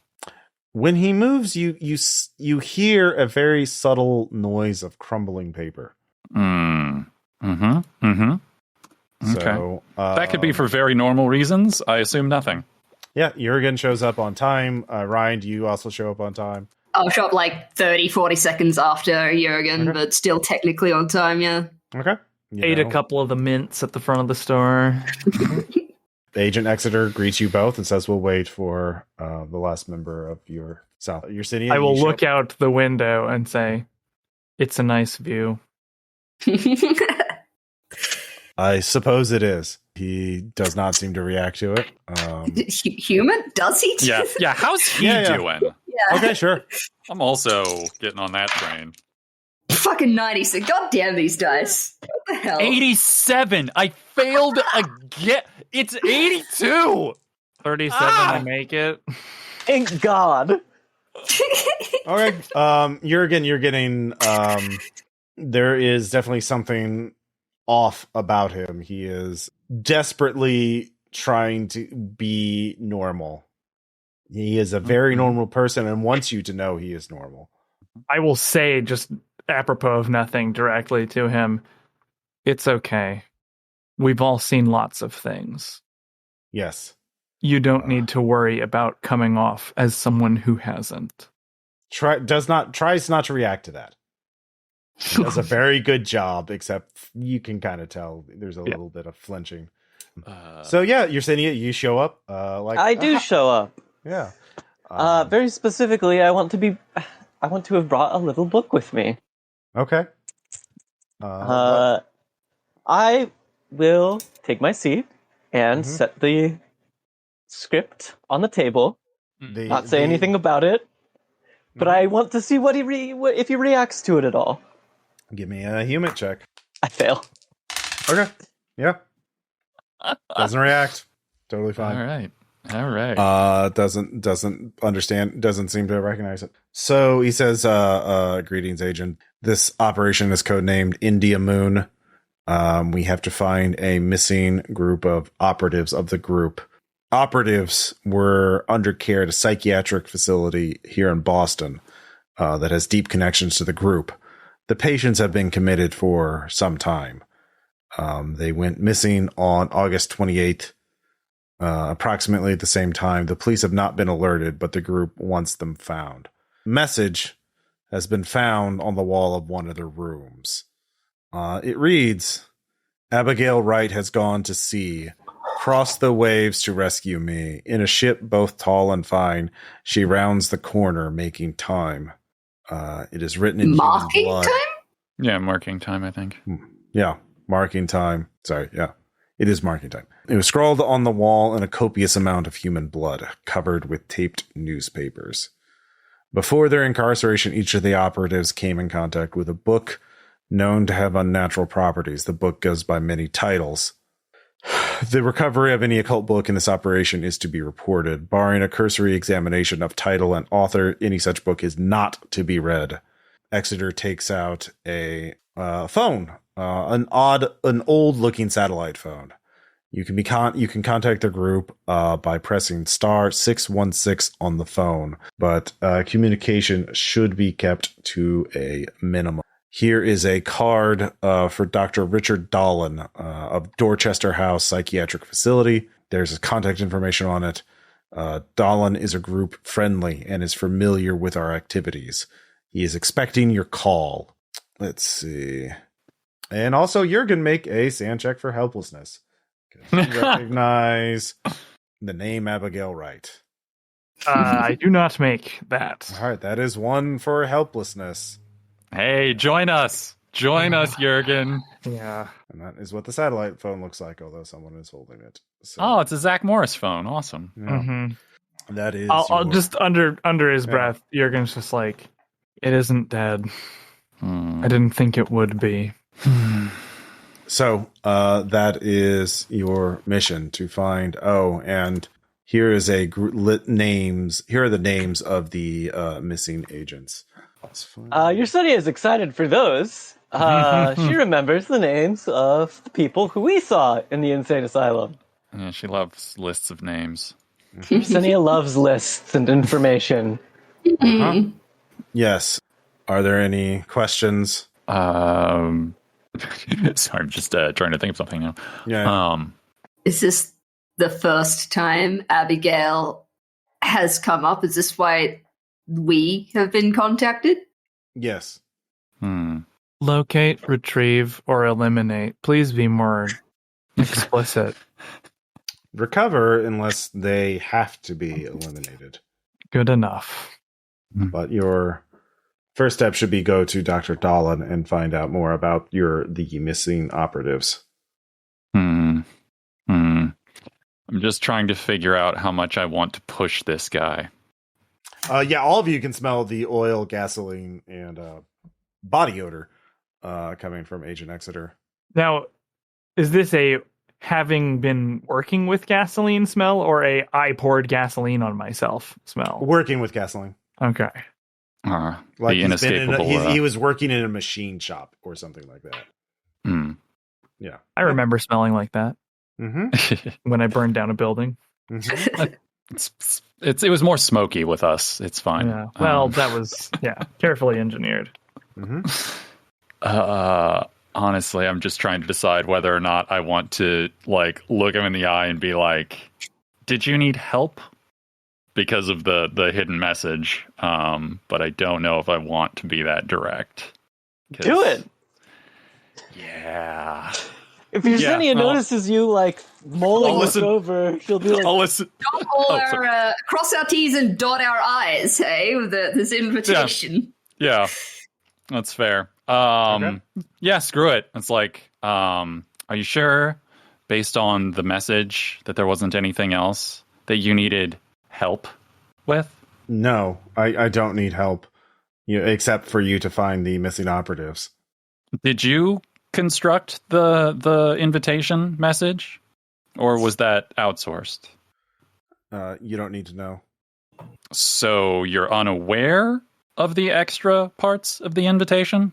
This is your mission. You should be focusing on that, not on the invitations. Because either you need help or someone needs help about you.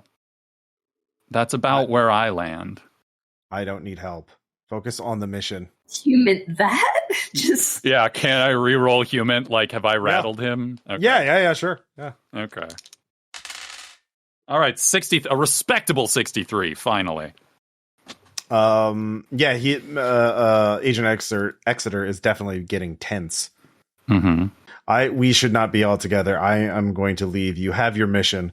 Do it. So he stands up. All of you can hear the sound of paper being crumbled as he stands up. Yeah. He starts going for the door to leave. Is there I'm assuming like us stopping him probably should be avoided.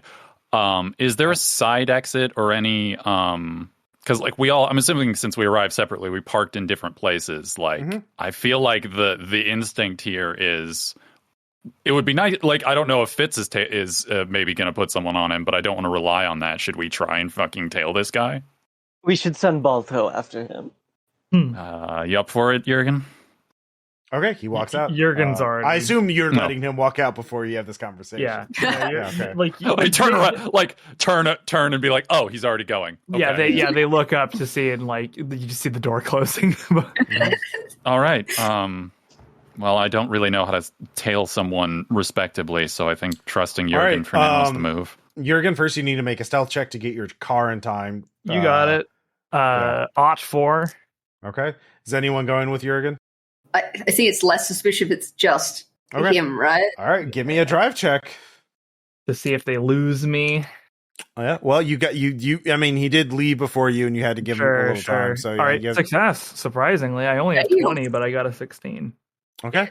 I forgot I'm the only person who knows how to drive. Yep. I know how to drive. I was an EMT for years. I've probably taken Niels to a few soccer practices and stuff like that, but like not common. He goes to a house, goes into it. It is a 2-story rust red bungalow, not too far away. It's on 919 4th Street, Medford, Massachusetts. So, which I assume is a suburb right outside of Boston. Probably. Yeah, it's right outside of Boston proper. So yeah, he is, and he goes inside and the lights stay off, but you have the address. Do you want us to meet you or do you should we? It is August, so this is probably at 9:30 p.m. by the time you get the address. You have the meeting, you get the address, so it is definitely dark. It is definitely night now. So even though it is summer, but yeah, you have the satellite phone. He left that with you. He has, so you could examine that, and you have the house address. So, and you have his license plate. So Agent Younger. Shit! You can find out. Girls got access. You can find out who this person is. All right. I'm going to go ahead and run a little query on that plate. Bureaucracy, I assume? What's your bureaucracy at? 43. Oh, yeah. You have access to that. Oh, right. His name is... His last name... I'm trying to double check. His name is Elias Barbas. Barbas, Elias Barbas, age 60. His street address is the house you just. Okay, so that is his home. Okay. Yep, and he is listed as a police official. Statey. Now, so you can get that information for free. Now, let's see. Going through official channels is relatively easy for someone in federal law enforcement. The file is extensive, covering more than 20 years of distinguished service. He was a popular administrator at the Massachusetts State Police Crime Laboratories, president of the local chapter of the National Association of Police Organizations for the past 4 years. He was within 5 years of retirement before his sudden withdrawal from his job beginning of June of this year. The end of the file is a series of official complaints, reprimands, and calls for hearings and psychological help. There's a formal letter from the Massachusetts State Police indicating Barbas was placed on administrative leave as proceedings were undertaken to fire him. This file contains his home address and his home phone number. You can question people. Well, not tonight. I mean, well, you could, yeah. But you could, yeah. I mean, all of that shit could just be very normal reactions to Delta Green stuff, or worse. So who knows? Forensic science graduate at the program at Boston University School of Medicine. He's a forensic examiner. Spent nearly a decade there before he became a director of forensic sciences for the Massachusetts State Police. He was director for 8 years. But yeah, everything unraveled on June 4th. He is a lifelong bachelor and lives on this house. Firm bachelor, huh? Yeah. So lives with his roommate of 30 years. His very good friend. He lives alone. That much I know. Yeah, while Jørgen is tailing him and Marley is looking that up. Ryan, are you doing anything? I mean, this like little card we got for Richard Dallin.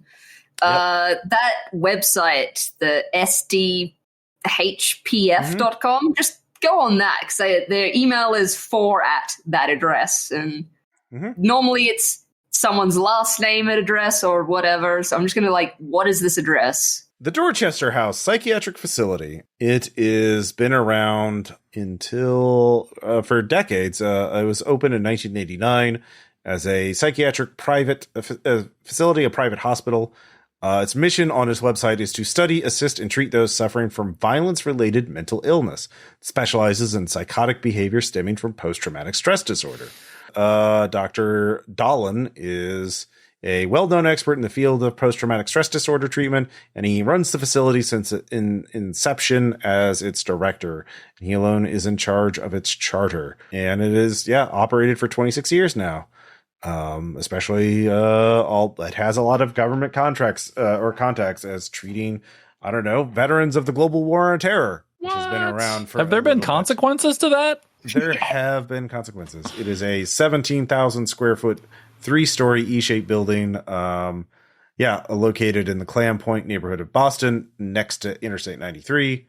West of the Dorchester Shores Reservation, a dog park that was once a landfill. Yeah, that is what you get. And Dr.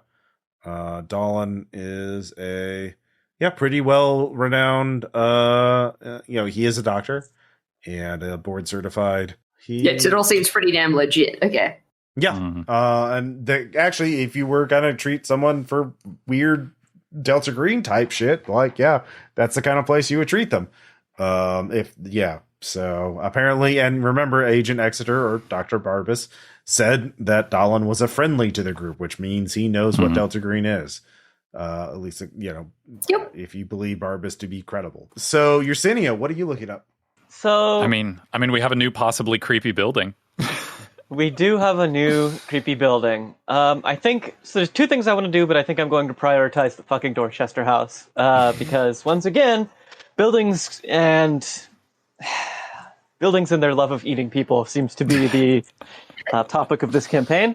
So I would once again like to investigate chain of custody for the building as well as if we know who built this one. All right, you can give me a history. Actually, that would probably be the best roll. History. Or what skill do you have? It definitely would not be criminology. I was thinking. Let me make sure. Bureaucracy would work too, actually. Yeah, I've got bureaucracy, and then especially if you're doing city record stuff, I feel like bureaucracy would be a solid pick. Yeah. All right.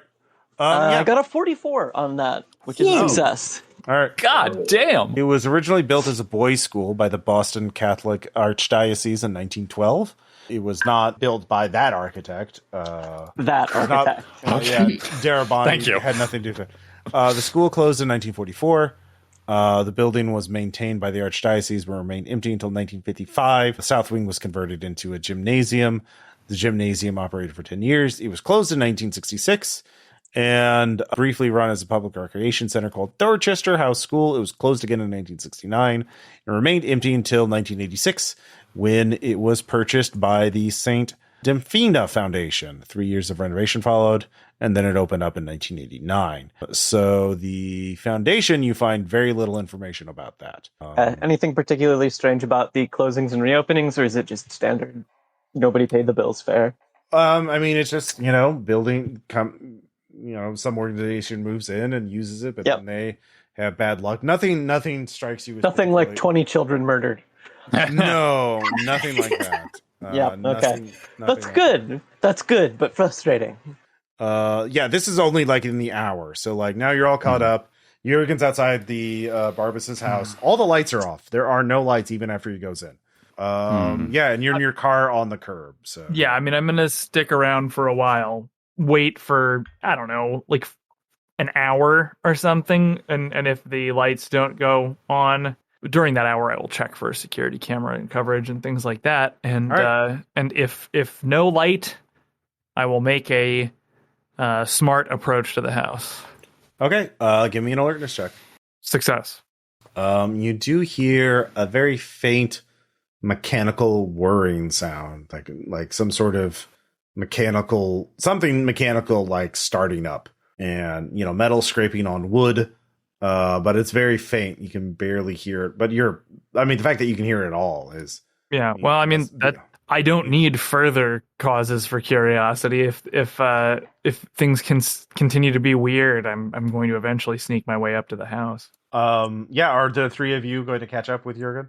I mean, we probably shouldn't leave him alone. Do we want to? I mean, Ryan, do you want to back him up, and the other two of us can further see if we can dig up some research, or maybe I'll hear something from Fitz that can give us a little context for this weird shit.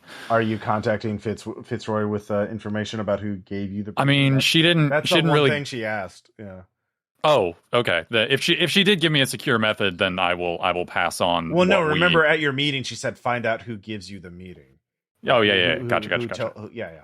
So in that case, then yes, I'm through whatever secure method that she and I use. I pass on that information at the earliest opportunity, probably after Jørgen leaves to follow him. Okay, so Ryan, you go to catch up with Jørgen. I'll park, a couple streets away, and then casually walk, and then slip into car with Jørgen. Okay. And Yersinia, you're also just staying away, hacking data. If I can do it, if I'm occupied with the previous task, then so be it. But there is other things. Yeah. What do you want to do? Everyone's at the same time right now, so I'm just sort of. Okay. So ever since our first little, the very, very, very, very, very beginning of this whole situation, we met with Detective Graham Giordanda. His name just so happened to be an anagram of Guardian, which I found to be peculiar. And we now have a wonderful new list of very strange names. So I would like to attempt to basically just play fucking Scrabble with these names to see if I can get anything out of it. Yeah. So, cryptography. Either unlocking deep truths or scratching the apophenia madness. 60. Okay, India Moon. Daemonian, which Plato is, so Daemonian, or Daimonion. I'm not good at pronouncing. Daemonium? Yeah. Which Plato described as an inner voice which deterred him from certain actions. Plato's fucking, oh my god, I know about this individually. Yeah. His divine sign. Yeah. Classical literature, a daemonian or demon was a guiding spirit which incited action. It sent heroes or villains upon quests and great acts and might represent a lesser god, the spirit of the dead, or another stranger force at work in the world of man. It is the origin of the word demon. It is described in Plato's Symposium as being interpreting and transporting human things to the gods and divine things to men, entreaties and sacrifices from below, and ordinances from and requitals from above. This gains the agent, some more knowledge. And there's actually a lot more anagrams. Yep. Oh no. God, ever since we started this case, I've been like, there's no fucking way that that's a coincidence that I'm so glad you made a cryptography person. Yes. That's so good. The list of the missing agents. This second one, Cal Diasa, is an anagram for Casilda. The third name, Leela Mack, is an anagram for Camilla. Kim Pleslad is an anagram for Pallid Mask. The next to last name, Ray Bilibas, is an anagram for Elias Barbas. Missing has asked us to find him. Wait. Oh no! Wait. God damn it. Thoman F. Patoff Stan, you found a thing we don't want to know about. is an anagram for Phantom of Truth, which is a character in the play. Yeah, I was going to say, we have the cast list from the partial translation, don't we? Mm-hmm. Yeah. Oh, God. So is this just the cast list? Yeah, that would be a reasonable thing. Well, except for Elias Barbas, he's not in the play. I think we're all in the play now, buddy. I think Yersinia. Every time Yersinia gets something like this, she's just got this fucking like awful looking smile.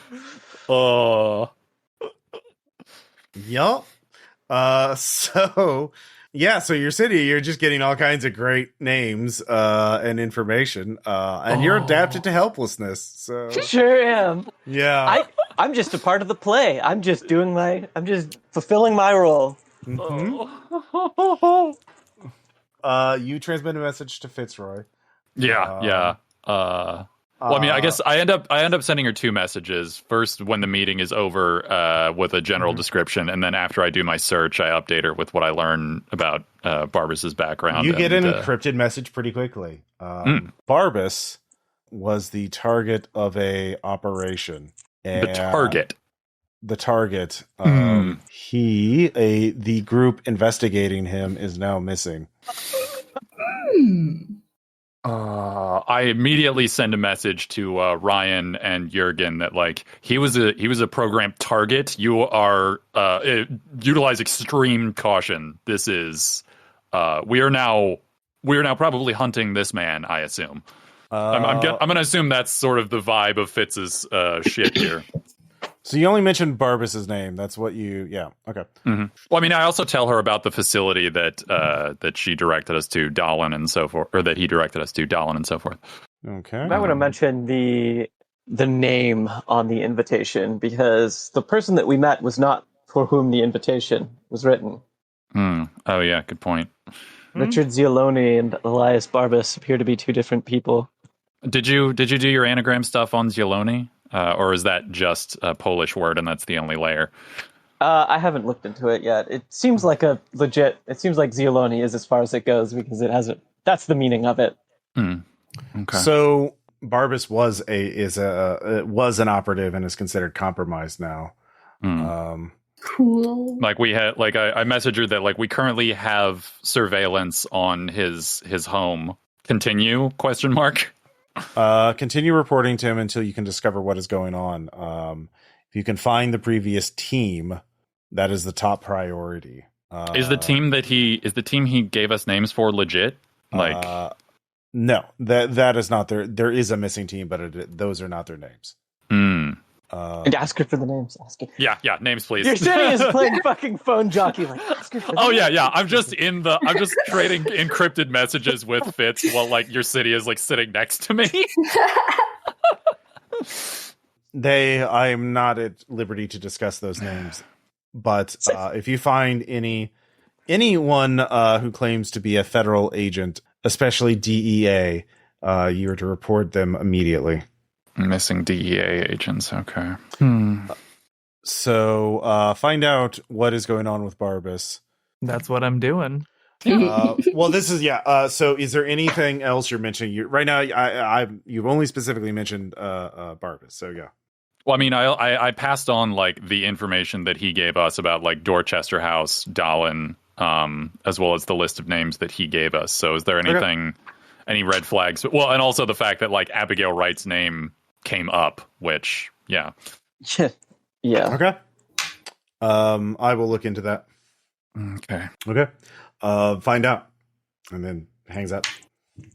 All right. Meanwhile, Jørgen and Ryan, because you're trained now in stealth, you don't have. If Jørgen leads the way, you can follow in his footsteps. Yay! Because I'm really like, Hell yes. Buddy movie. So Jørgen, give me a stealth check. Success. Okay. What'd you roll? 51. Okay, yeah. Well, they critically failed. This is a neighborhood. Like there are people, there are lights on the other house. It has been an hour, and they have not turned on. He has not turned on his lights. Just imagine. I know that he's weird, and we need to find out what's going on with him. So let's do that. Humming Mission Impossible under their breath. Okay. So where there's a front yard, there's a backyard, there are windows. I will find a nice place for Ryan to wait, and I will say, if it gets loud, come straight in and help. Mm-hmm. And then, owing to his roots as a second-story man for the mob, we are going to break into this house very quietly on an unexpected second floor. Hell yeah. Okay, that will require an athletics check to climb up. Sure, got it. Santa came down the chimney, as they say. Right. Presents are coming early this year. Yeah. All right, the windows on the second floor. Are you going on the I'll just say east or west window, or the front windows facing the street? Not the street, certainly. All right. So whatever looks providential, like left side or right side of the house, yeah. You have to pick. I'm not going to pick it for you. So Jørgen's left. Okay. People tend to. You're guessing that's one of the upstairs bedrooms. So the window is locked. You will have to make a craft locksmith check with a -20 because you are, on the second story. It is awkward to hold on, do it one-handed essentially because you have to hold on. You don't have special climbing gear to anchor yourself onto the wall. And unfortunately, that difficulty modifier causes Jørgen to fail. Oh, okay. That's checkmark though. You're gonna get to up that. Hey. Yeah, the lock holds and is obviously damaged. It is scratched up. So you were picking the lock one-handed essentially, or just kind of awkwardly. It's tough. It is tough. So you can try again, but if you fail again, you'll have the same penalty. You will make noise. Okay. Or you will fall. I will make a luck check to determine. Okay, sure. Let's fucking go. Okay. Ought to. Okay. All right. So the second time you do get it in, and it's like I have practice now. Now I understand how to do this one-handed without putting excessive friction on one interior surface of the lock. Honestly, Jørgen chides himself for not practicing this. Mm-hmm. Let's see here. All right, so you can see that this bedroom, you open it up, and Ryan, you're below. You can give me an alertness check. Yeah, no, I'm not alert at all. You're fine. No, this is for Ryan, because Ryan's keeping what? Is lookout. You do hear some kind of sound from inside, but you can't really identify it. No, Jørgen's going in, baby. Yeah. All right, so this small bedroom was once used as a home office. It retains much of its furniture, but the legs have been knocked off cheap particle board desk in the middle of the room, and the chair has been overturned. The desk sits on the ground among a sea of papers, half-open books, scrawled receipts, and diagrams. A strange machine, approximately the size of a water cooler, sits on the desk. Yeah, the device looks like a typewriter, a cotton gin, and a clock were mashed together to form a small, well-oiled machine. It has two hooks on the end of its extendable limb-like shafts of lightweight metal. One hook holds a quill pen. A refillable ink pot is set into the machine base, which opens with a mechanical latch. Yeah. So it's a typewriter that's holding a pen. Yep, and it has a paper hopper. So it's an auto-writer thing. Sure made our invitations. Yeah. Well, what happens next kind of depends. Jørgen will take pictures of everything. Because we got phones now, cameras. In these last 20 years. It's the future. Yeah. And you're gonna take bad dad selfies. Yeah, probably. Yes. So he's gonna then keep his ears open for other things going on. The machine, is it presently running? No, it doesn't have paper in it. Okay. Why'd you say that, Ross? I'll just photograph everything, even the papers, to look through later. No time right now. Okay. Keep ears open and push further into the house. If nothing happens. Nothing happens. Let's see here. Ryan, you can climb up after Jørgen with an athletics check. Those were not your instructions. If you want. But my instructions were to wait outside. Yeah, you can wait outside. Yeah. Right. Like, it was wait here till we go loud or I get you. Yeah. Okay. Yeah. All right, so that's true. So Jørgen, you open the door very quietly. You can see it is a narrow hallway. You can see a door across the hallway. You're guessing to the other bedroom, and a door to your left, and stairs leading down on the right. So there was a closet in the room. There's nothing really in the closet. There's a bunch of paper. I mean, you could spend half an hour searching the room, or you could like check out the other rooms. We're clearing the house first. Yeah. Okay. Yeah, give me an awareness check. Success. Okay. You do not hear you don't hear Barbas, that's for sure. Yeah. So, yeah, there is actually no, so there are two doors.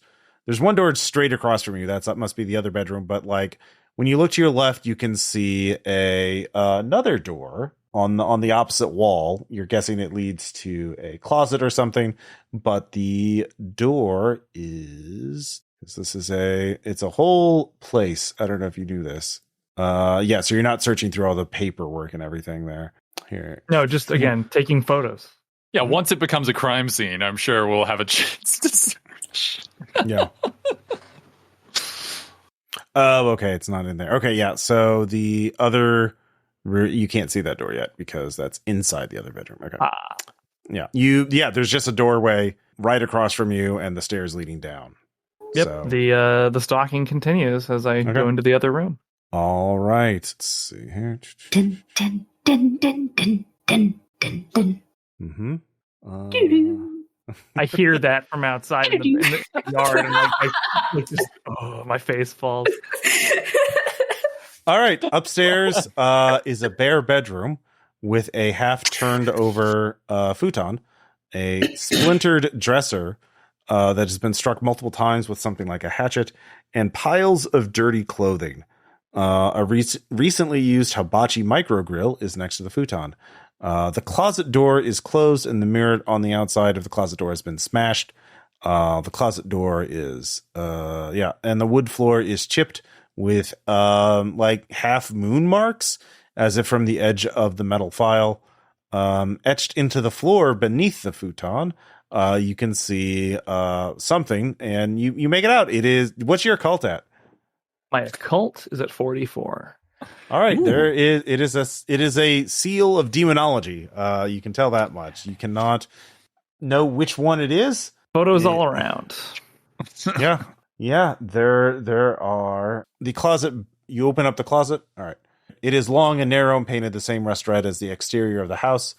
So there are piles of old clothes on the ground and some small unremarkable empty boxes. Inside the closet, set in the wall opposite the door, is a tiny door. The door is on the far side of iron bars embedded in a wall of cement blocks.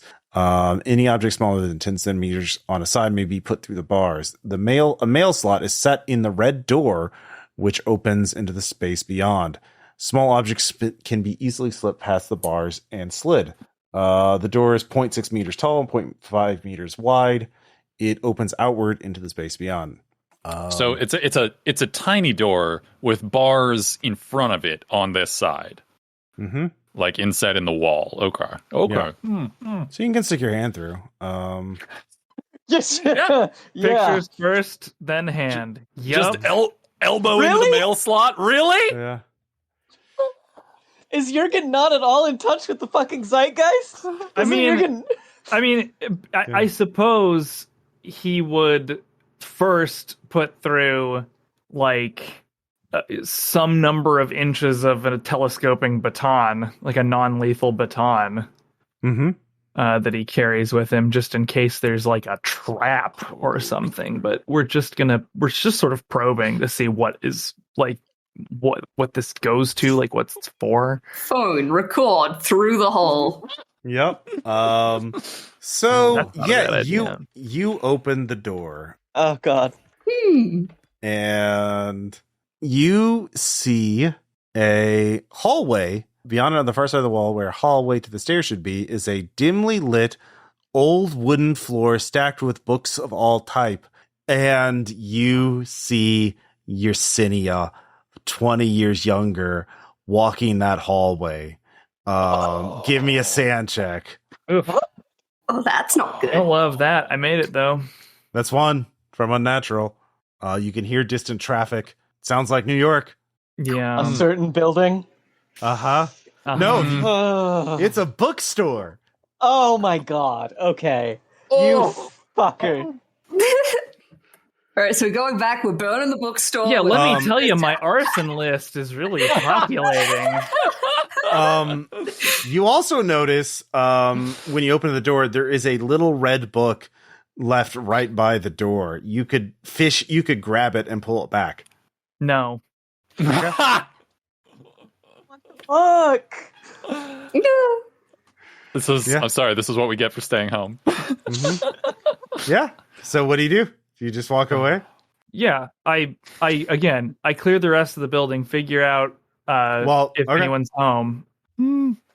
This is either Jørgen or this house's last night on Earth. All right. So the only way now is to go downstairs. Yep. So you go downstairs. I will take pictures of all these things, of course. Okay. Yeah. Oh, did you take a pphoto of Yersinia 20 years ago? No, not that. Oh my god. You go downstairs. Oh god. So it opens down. You're on the ground floor, the first story, and it opens up into a hallway. In front of you, you can see it is pitch black. By the way, there are no lights, and the windows are all closed and shuttered, or they have blinds drawn. Mm-hmm. But you have a flashlight. You don't see any sign of Barbas still. Obviously doing a lot of copious listening before pointing a flashlight anywhere. Mm-hmm. You see a kitchen ahead of you, a door to your right, which is closed, and a bathroom and another door to your left. Nearest closed door. Probably, yeah. That one, you open it up. That is immediately to your right, and it looks like would have been a dining room if this was a normal house. Right. So it is. The dining room is cleared to a bare wooden floor, which is pitted and stained with oil and gasoline. Obviously, the smell of gasoline and oil is very strong. There are truck drive shafts, industrial counterweights. Very large, ponderous machines are strewn through the living and dining in the dining room in various states of disassembly. Yeah, you see more of these half moon marks. There are tools, old books on the floor. Again, taking pictures of everything and then moving on. Okay. You move on and you go let's see here. Going back, or are you going to go forward? It looks like there's a set of double doors from the dining room that go. You can go back to the kitchen, or you can go forward. No, I'll continue on this line. Okay, so you go forward into the living room. Looks like it's also been like this, but there is a large object in the corner, a large metallic object. And it looks like greased steel pipes connected by iron flywheels, cogs, and small gearboxes that protrude from an otherwise thin silhouette. You see a gearbox in the center of the structure. It looks like the innards of a giant inverted industrial umbrella without the cloth, or a weapons-grade hat rack. The base of its poles end in small half-moon steel tubes cut at an angle. Jørgen is under the impression that this can walk. It makes a clicking sound as you go by it. I mean, I make some distance. All right, it's watch what it's doing. It keeps going louder. You hear this click and then an ever increasing whirring sound. Ryan, give me an alertness check. Yeah.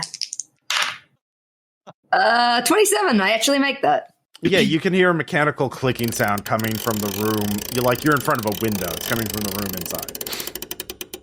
All right. I will be hyper aware that sound is happening and listen if this is like a confrontation or if this is just a normal sound of the house. I don't really know. It doesn't sound like it's worrying enough for me. Clicking sound. Well, it's picking up in speed and intensity. So yeah. like a turbine building up, like that kind of. Yeah. entirely mechanical. Yeah. I might try to get like to a window or something where I think the sound. Oh, there's a window. It's just shuttered, so like you'd have to force the window open, or because you don't have locksmith, I don't think. So you can't. I don't have locksmith. No. Yeah. Okay, so Jørgen is going to go back upstairs. Okay. And advance into the room from which he entered. Mm-hmm. Because his thought is, I didn't grow up seeing unnatural things all the time. The unnatural has a proclivity to stay out of the public eye. So if this thing comes and follows Jørgen will just go back out onto the roof and be in the neighborhood. Okay. And otherwise, he'll wait to hear what happens next. Okay. You go out there. You don't have to make an alert. So Ryan, you see Jørgen. Oh, I'm not actually out onto the roof yet. I'm just in that room that has the open window. Oh, I thought you were hanging out by like the window, like hanging on the side. No. I'm just waiting to see if the thing follows me or moves around or what it does. Oh yeah, both of you can now hear very clearly without making a check that like something mechanical, like metal hitting on wood, very heavy, dong dong dong dong dong dong, and it seems to be coming upstairs and making a lot of like creaking sounds as the stairs shudder to hold its weight.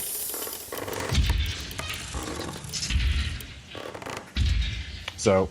It's coming for you. It knows where you are. Okay, in that case, I am going to get back out onto the roof. Okay. Well, you can. Well, I mean, you got into the second story window, so it'd be another athletic check to get on the actual roof, or you can jump down to the first onto the ground next to Ryan. Oh.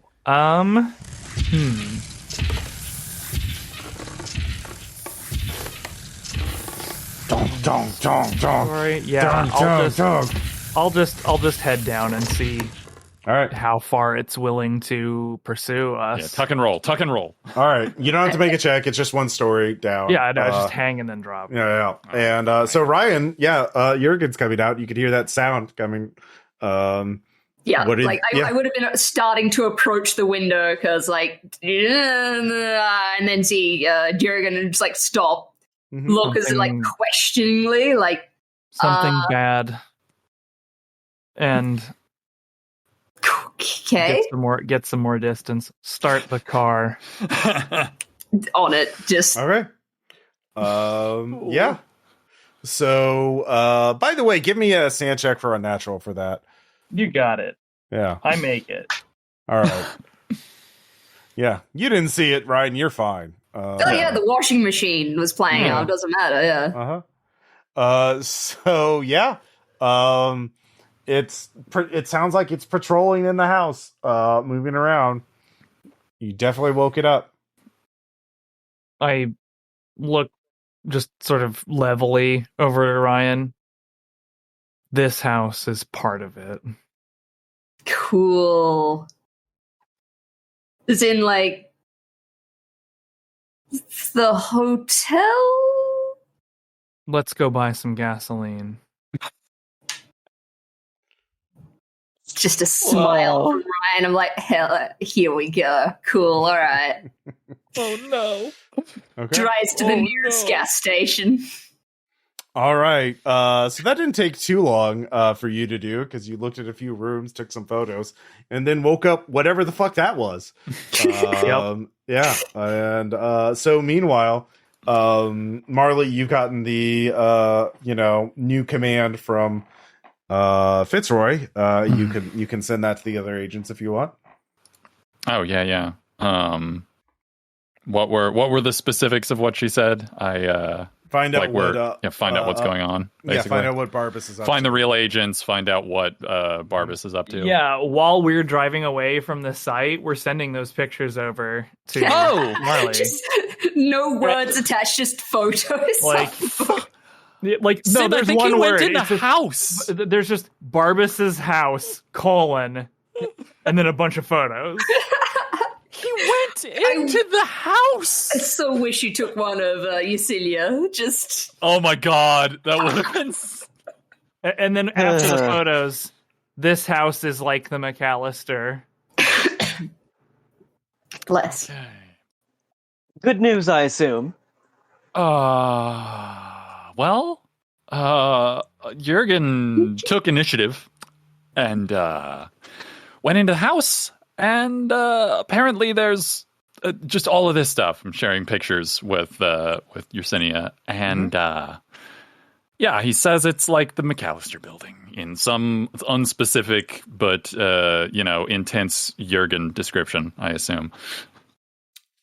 Lacking in word count, but no less vivid.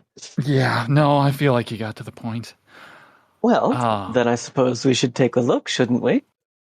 I wonder. It's a residential house, and this makes me wonder if Barbas knew enough to make more places like the McAllister or something, because I don't know if it's just... It feels bigger than the architect. That would be too easy. There's also assuming that what made the house that way was still Barbas. True. Can't assume anything. After all, we did meet with the man who asked us to find himself. Yeah. Would you recognize the photo of the red book? Did you take a photo of the red book? Yeah, you did. Just Okay. not of anybody.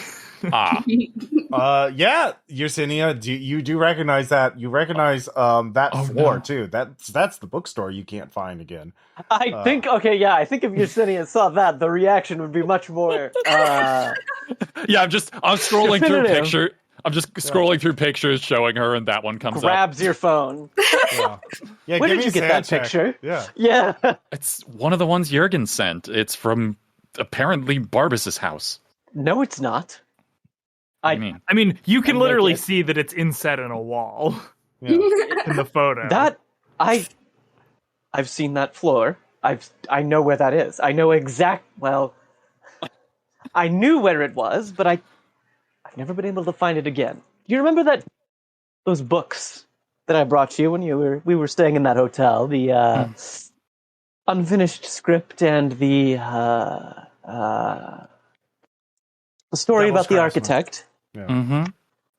That is a picture of the bookstore from which I got them. So the bookstore that isn't where it was in New York is now also in a closet In the in closet. Boston. Yes. Okay. Well, everybody gets out eventually. So, Okay. I want that book. Actually, Yersinia, you're looking through some of those photos. There's more red books in that house. In fact, the room with the weird writing machine has a bunch of red books in it. You ask Diabalto if he brought back any reading from the home. Yeah, okay. Looking at Yersinia, vaguely worried. But I do text should Jørgen be. like, did you bring any did you take any evidence or just photos? Photos. Okay, no, he did not disturb the scene so far as he says. Will the scene be there if we leave now? Oh. Shit. Yeah, Yersinia, sorry, got us mixed up somehow. Marley sends a message to Jørgen like, we'll meet you, don't do anything until we get there. Okay, so then Jørgen, seeing that "did you take any stuff with you" is messaged right after the picture with the red book is sent. Oh God. Jørgen frowns and then sends a text message setting up a place to meet after Ryan and him are secretly done burning the house. Oh my god, asshole! Yes. Oh. Okay. All right. Well, we know what we know. Like that's. I mean, you have the address. Jørgen did give you the address. Yeah. So what are you going to do, Yersinia? I'm going to... I want Marley to drive me there while I call fucking Dollinger. Did we call Dollinger already? Or Dallin? I think it's, No one's I mean, even it's called it pretty late looking at night at that. now, isn't it? Yeah. Okay. Like, it was late to begin with. That was like a dinner meeting. Mm-hmm. That's yeah, it true. was. Yeah. Like now it's like a little after 10 p.m. So. Oh, okay. Right. Okay. Okay. So. Well, in that case, I'm going to put like my fucking. I assume I also have access to a carbine, so I'm putting that in the fucking trunk for sure. Putting what? Oh, the vests. Oh no! I mean, I'm still wearing the vest, but I one of the standard like FBI agent things is a carbine, so I'm definitely like gonna have that in the car. I would, yeah. I would assume you already ready. Okay, then I guess we're gonna go and try and find where. Okay. Yeah, you can find the house. So Jørgen, it's really a question of like what are you leaving to get and come back with? Well, I think actually I will probably. No, we should stick together. So, yeah, we'll get some nice accelerant and a cinder block, and take party supplies and some and a couple of sixers. Yeah, like paper plates, some, like chips. We're going camping. That's why we need all this. Okay. Give me a criminology check. Make. All right, if you go to the nearest gas station, which all have HD surveillance cameras now, and then a building in the nearby neighborhood burns and they figure out it's accelerant, like they're going to be looking at the nearest gas stations first. So buying big plastic jerry cans of gas and filling with gas is going to be very suspicious. Yep. And especially with cars that none of you have gone to great lengths to anonymize. Yeah.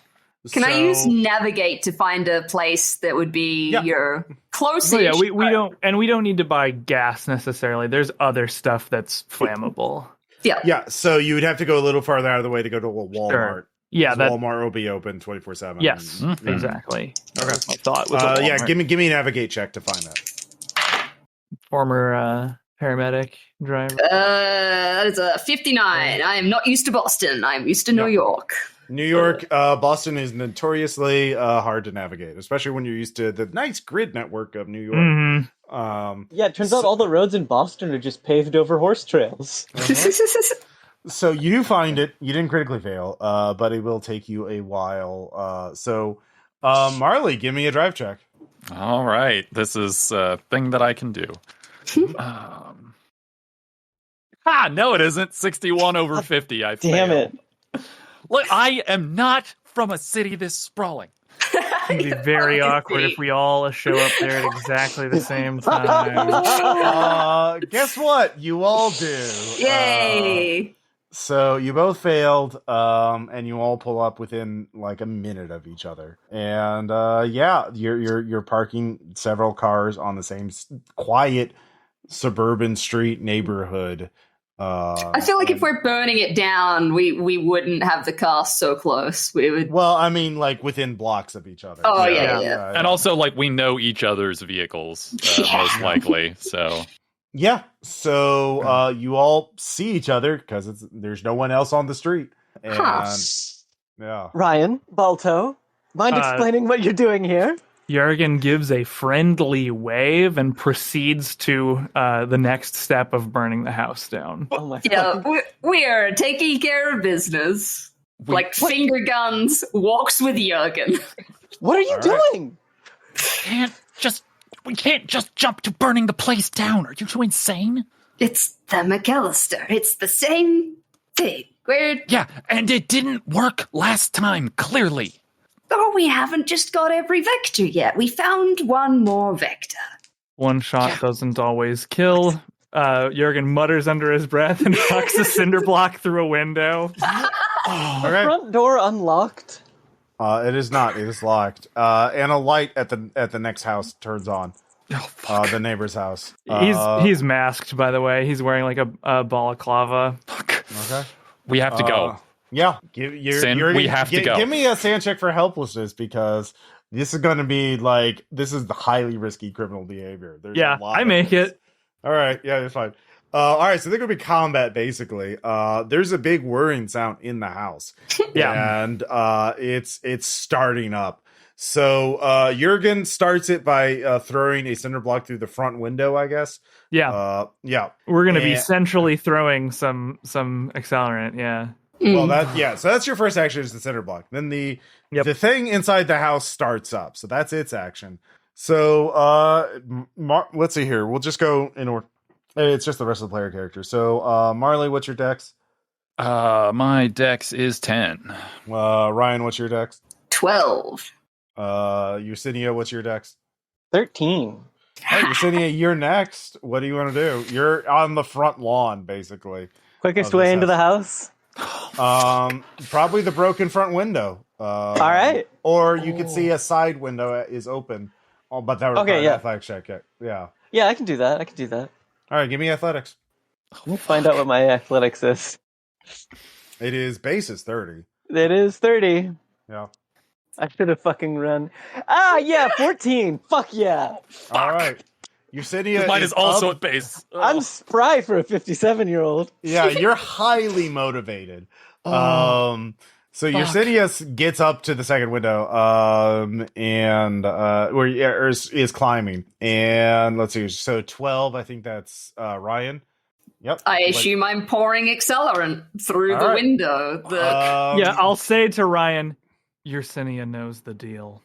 Yeah. Remembering 20 years ago. Ryan. It's not like I don't know she doesn't know we're doing this. Just Ryan, give me Dex times 5 to splash it in the building and not on yourself. Adrenaline is pumping through your system, and you're old, so yeah, you're older now. Heart attack check. 15. I'm great. Oh yeah, you get it. You're getting it in there. It'll take a total of 3 checks Cool. to get it to saturate the building, or like that's how much accelerate you have. So you need 2 more checks, 1 more from each of you, and you'll. Okay. I mean, you could start it right now, but like you have. I think that would be rude to. What kind of thing is fire worth is doing? that? Yeah, do it well. I don't know. There's Marley, a robot. the other front window opens, and you can see a woman looking at you from it. What? A young woman. You do not recognize her. Is it open as in like it's actually open? Like someone pushed the curtain open and is looking at you from the window. She is half dressed. She has olive skin and curly black hair in a gauzy white robe. And she's looking at you. Anyways, what are you doing as your action? That's startling, but I am going to chase after Yersinia because she's my personal priority, and she is going to die. So give me athletics. Which is also at base, which means I'm about to fall on my ass. You can't find a way up. I fail. I attempt to follow her and fall on my ass. All right. The whirring sound gets very loud as its action, and you can start to hear metal on wood sounds. Jørgen, what's your dex? 16. 16. All right. God damn. You're going first. Well, that 1 more check, so my can goes in. All right, give me dex times 5. 22. Yeah, you're just saturating this. I get a perfect like splashing pinwheel of gas that then hits the floor and goes like down some stairs. Transcends to an art form. Like what you get is actually you grab Ryan's can with that crit, and you basically finish the job. Nice. So I think Dex 13 is Yersinia. You see the room I mentioned with the weird writing machine, and you see a red book in there. You see several red books. Give me int times 5. I make that. It's 50 under 70. Yeah. Somehow you realize this is the machine that writes it. Son of a bitch. Give me Dex times 5, and you can grab a copy without like tripping or having to like 64 under 65. Throw the typewriter out the window to Marley. Fuck. I mean, you can get a book a lot easier than that machine. I mean, it's that. Well, anyways, that if that's what you want to do, you can grab a book on your action. Yeah, I'm grabbing a book. Okay. That was Yersinia. 12, Ryan. I guess I light the stuff on fire. All right, you throw a lighter into the. Just do the flick thing with a match. Just okay. Dex times 5. There's a lot of adrenaline. All right, you're acting under pressure. That is a 0, 0, 0. I don't know if that's 100 or if that's nothing. That is a crit failure. Oh no! Yep. Yeah, it is. What does that do? My God. Oh, he lights himself on fire. Yeah, you do light yourself on Right? fire. You made your dex check, so you're not saturating glass, but there's like the match goes on your shoe, and your shoe is now on fire. So you're going to have to deal with that very quickly, or it's going to get really bad for you. So, Take shoe off, throw shoe through window. dex times 5. It That on actually fire. lights it. It's on fire. Dex times 5. Yeah, I make that. Okay, you're now shoeless. Yep, that's anything fine. involving running is going to be at -10. Sure. And the house does catch on fire. And so, Marley, what are you going to do? I'm going to continue to fruitlessly try and climb up to where Yersinia is because I don't see that they have already lit it on fire. Oh my God. Oh, we're great. 42, I fail. All right. Give me, well, you're already adapted to helplessness. Yep. So, it's not great knowing one of your bonds is up there. So, new round. The thing, by the way, someone made a nice, now this is AI art, but it is, I thought it would be worth Weirdly It's appropriate for terrible. Carcosa, if Yeah. and nothing else. Yeah. This thing, which is an approximation of what it looks like. By the way, it just weighs like, let's say, to give you an idea of its size, it weighs about 220 kilograms. So it's the size of an Australian spider. Yeah. Are any of you familiar with the PVC things called strand beasts? Yes, Yeah. I love them so much. Yeah. It's Strand like- beast. Yeah. I love those. Makes me think of one of those, but will kill you. Yeah. So yeah, it is actually, Jørgen, you get to go first. What are you going to do? I'm going to shoot it with my shotgun. Oh, fuck. Okay. You see it is getting up. It is about to, it's about to do something. You don't know what it's Yeah, we're do. we're gonna knock it down if we can. Okay, go ahead and make an attack roll. Success. What did you roll specifically? 45. Yeah, you don't have to roll damage. Okay. The shotgun, the buckshot or solid slug, whatever it is, just kind of shears off a few metal fragments, and that's about it. Very minimal impact. Okay. It goes through the front wall, and both of you roll sand for unnatural because now it is actively trying to kill you. Very scary. Very scary. I make it. I do not make that. Yep. All right, that is 47 1d4. over 37. 1d4 from unnatural. Oh boy. Hey, 2. All right, cool. I am at 35 now. Yep. And it's not great. It is. Yeah, so you shot at it. It destroys the wall and now is in melee range with you. Hooray! Yeah, both of you hear this massive, just awful cacophony, a wall being ripped apart, something metal, the sound of fire starting, it's bad downstairs. Yersinia, the house shakes. What are you going to do? You have a red book. Smell like smoke yet? It just started. It's beginning to smoke, and you did saturate it pretty well, but yeah. So Yersinia, what are you going to do? What all did I see pictures of? You saw a lot. I saw a lot. It's not this room that has the tiny red door. You do have a red book, and you can leave the room and try and find that room that has the red tiny door. The order of the photos would probably tell you how to get there because it was photos of each room. Yeah, this room has the scribe, has a bunch of paper, has a bunch of shit. It's a machine that writes things. You can tell that right now. And it wrote the red book. Yeah. All right, just let me decide my fate here with a. The window's right there. You can just get out if you want, but yeah. Yeah, I think now that I have the book, and having felt the house minus a wall now, I think I'm going to jump out. I think I'm going to make my attempt out of the building. Ooh, I could try and literally catch you, and that would turn out very poorly. Actually, you could just assist. So you get a plus 20 because Marley is right below you, waiting to catch you. Fuck yeah. God. So just don't crit fail, really. I did not crit fail. All right. Did you succeed? I did succeed. I got a 14. Okay, yeah. You land safely. Both of you are safe.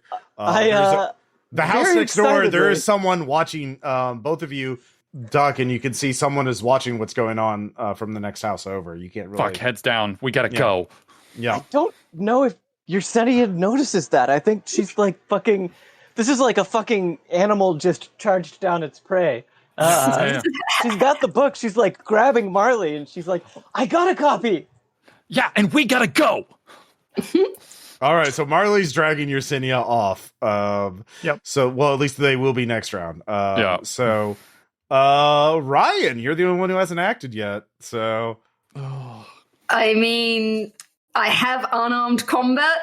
Skedaddle. This thing looks like if it's tipped over, it would have a bit of a problem. it's made of metal. You know that. It's made of steel. You saw what happened when it got blasted with a shotgun. And Yeah. I think it's either flee and use car on creature, but that's all I got.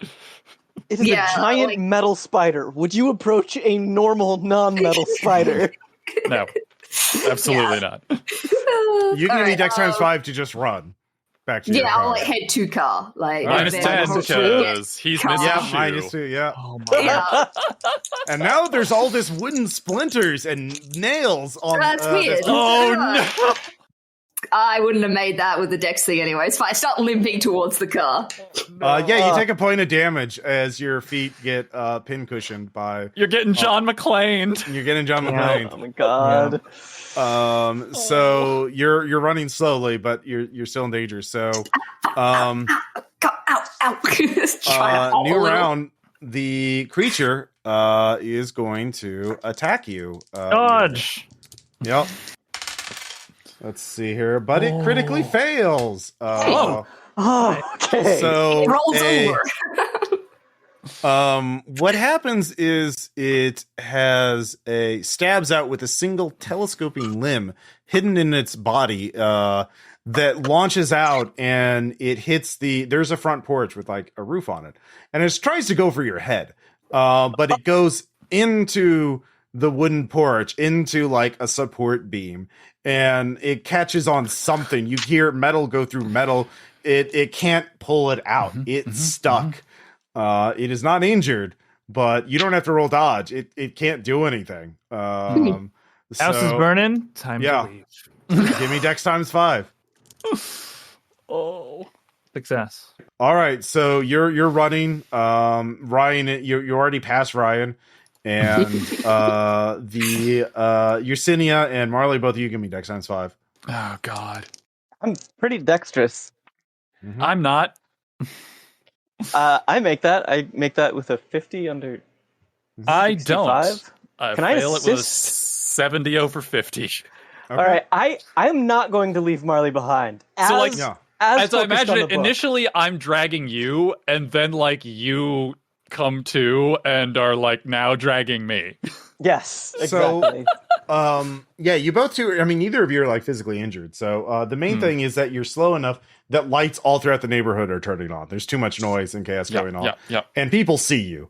And they see your car, and you don't know if anyone's. This is 2015. Ring and shit like that isn't as prevalent as it is now, but like you don't know. Nope. Yeah. So this is really bad. It's very tense, and you see the thing. Give me both of you sand checks for unnatural. There we go. Oh, I do fail that one. All right, it's a D4. Oh God. I also failed that one. Don't forget about projecting. And I take 4. Are you going to project? God. You don't have what's to. my break point? No, I all can take the hit. His fault. All right. I can afford right. this. I'm taking it. I take All right. 2. Marley, give me a drive check. Yes. Come on. And Ryan, Come on. give me a drive check with a -10 because your feet are bleeding. Actually, no, wait. Other dice. Come on. 24. I make that. Okay. 34. I make mine. You get away. Fortunately, you've burned the house down. And we'll end there. Fuck. As you have to figure out what your next move is, but Yersinia has the book. Yeah. For reference, Yeah. that's Jørgen's next move. Yeah, I was gonna say that switch split in Jørgen's head, I'm sure. Yeah, so we'll deal with that next session. Fantastic. Oh God. I love how quickly we've gone to just fuck it, burn it down. Look, this is the answer. Fire. Mm-hmm. I think that Yersinia would expect Jørgen, like Jørgen said, she knows the score. Yeah. Like this is the point where he's gonna be like, drop it. Oh God. You're there you with a so lighter glad? trying to burn the book as they pull I love away it. I from you. love this so much. This is such a so great. glad you got involved with her, Marley. Oh yeah. So It's good. look. Fantastic. It's great until she gets me killed. It's fine. Don't forget, for every skill check you failed, you get a D4 -1. And we'll just pick it up there. Yep. Talk to you all Yeah. later. Bye. Bye. Bye.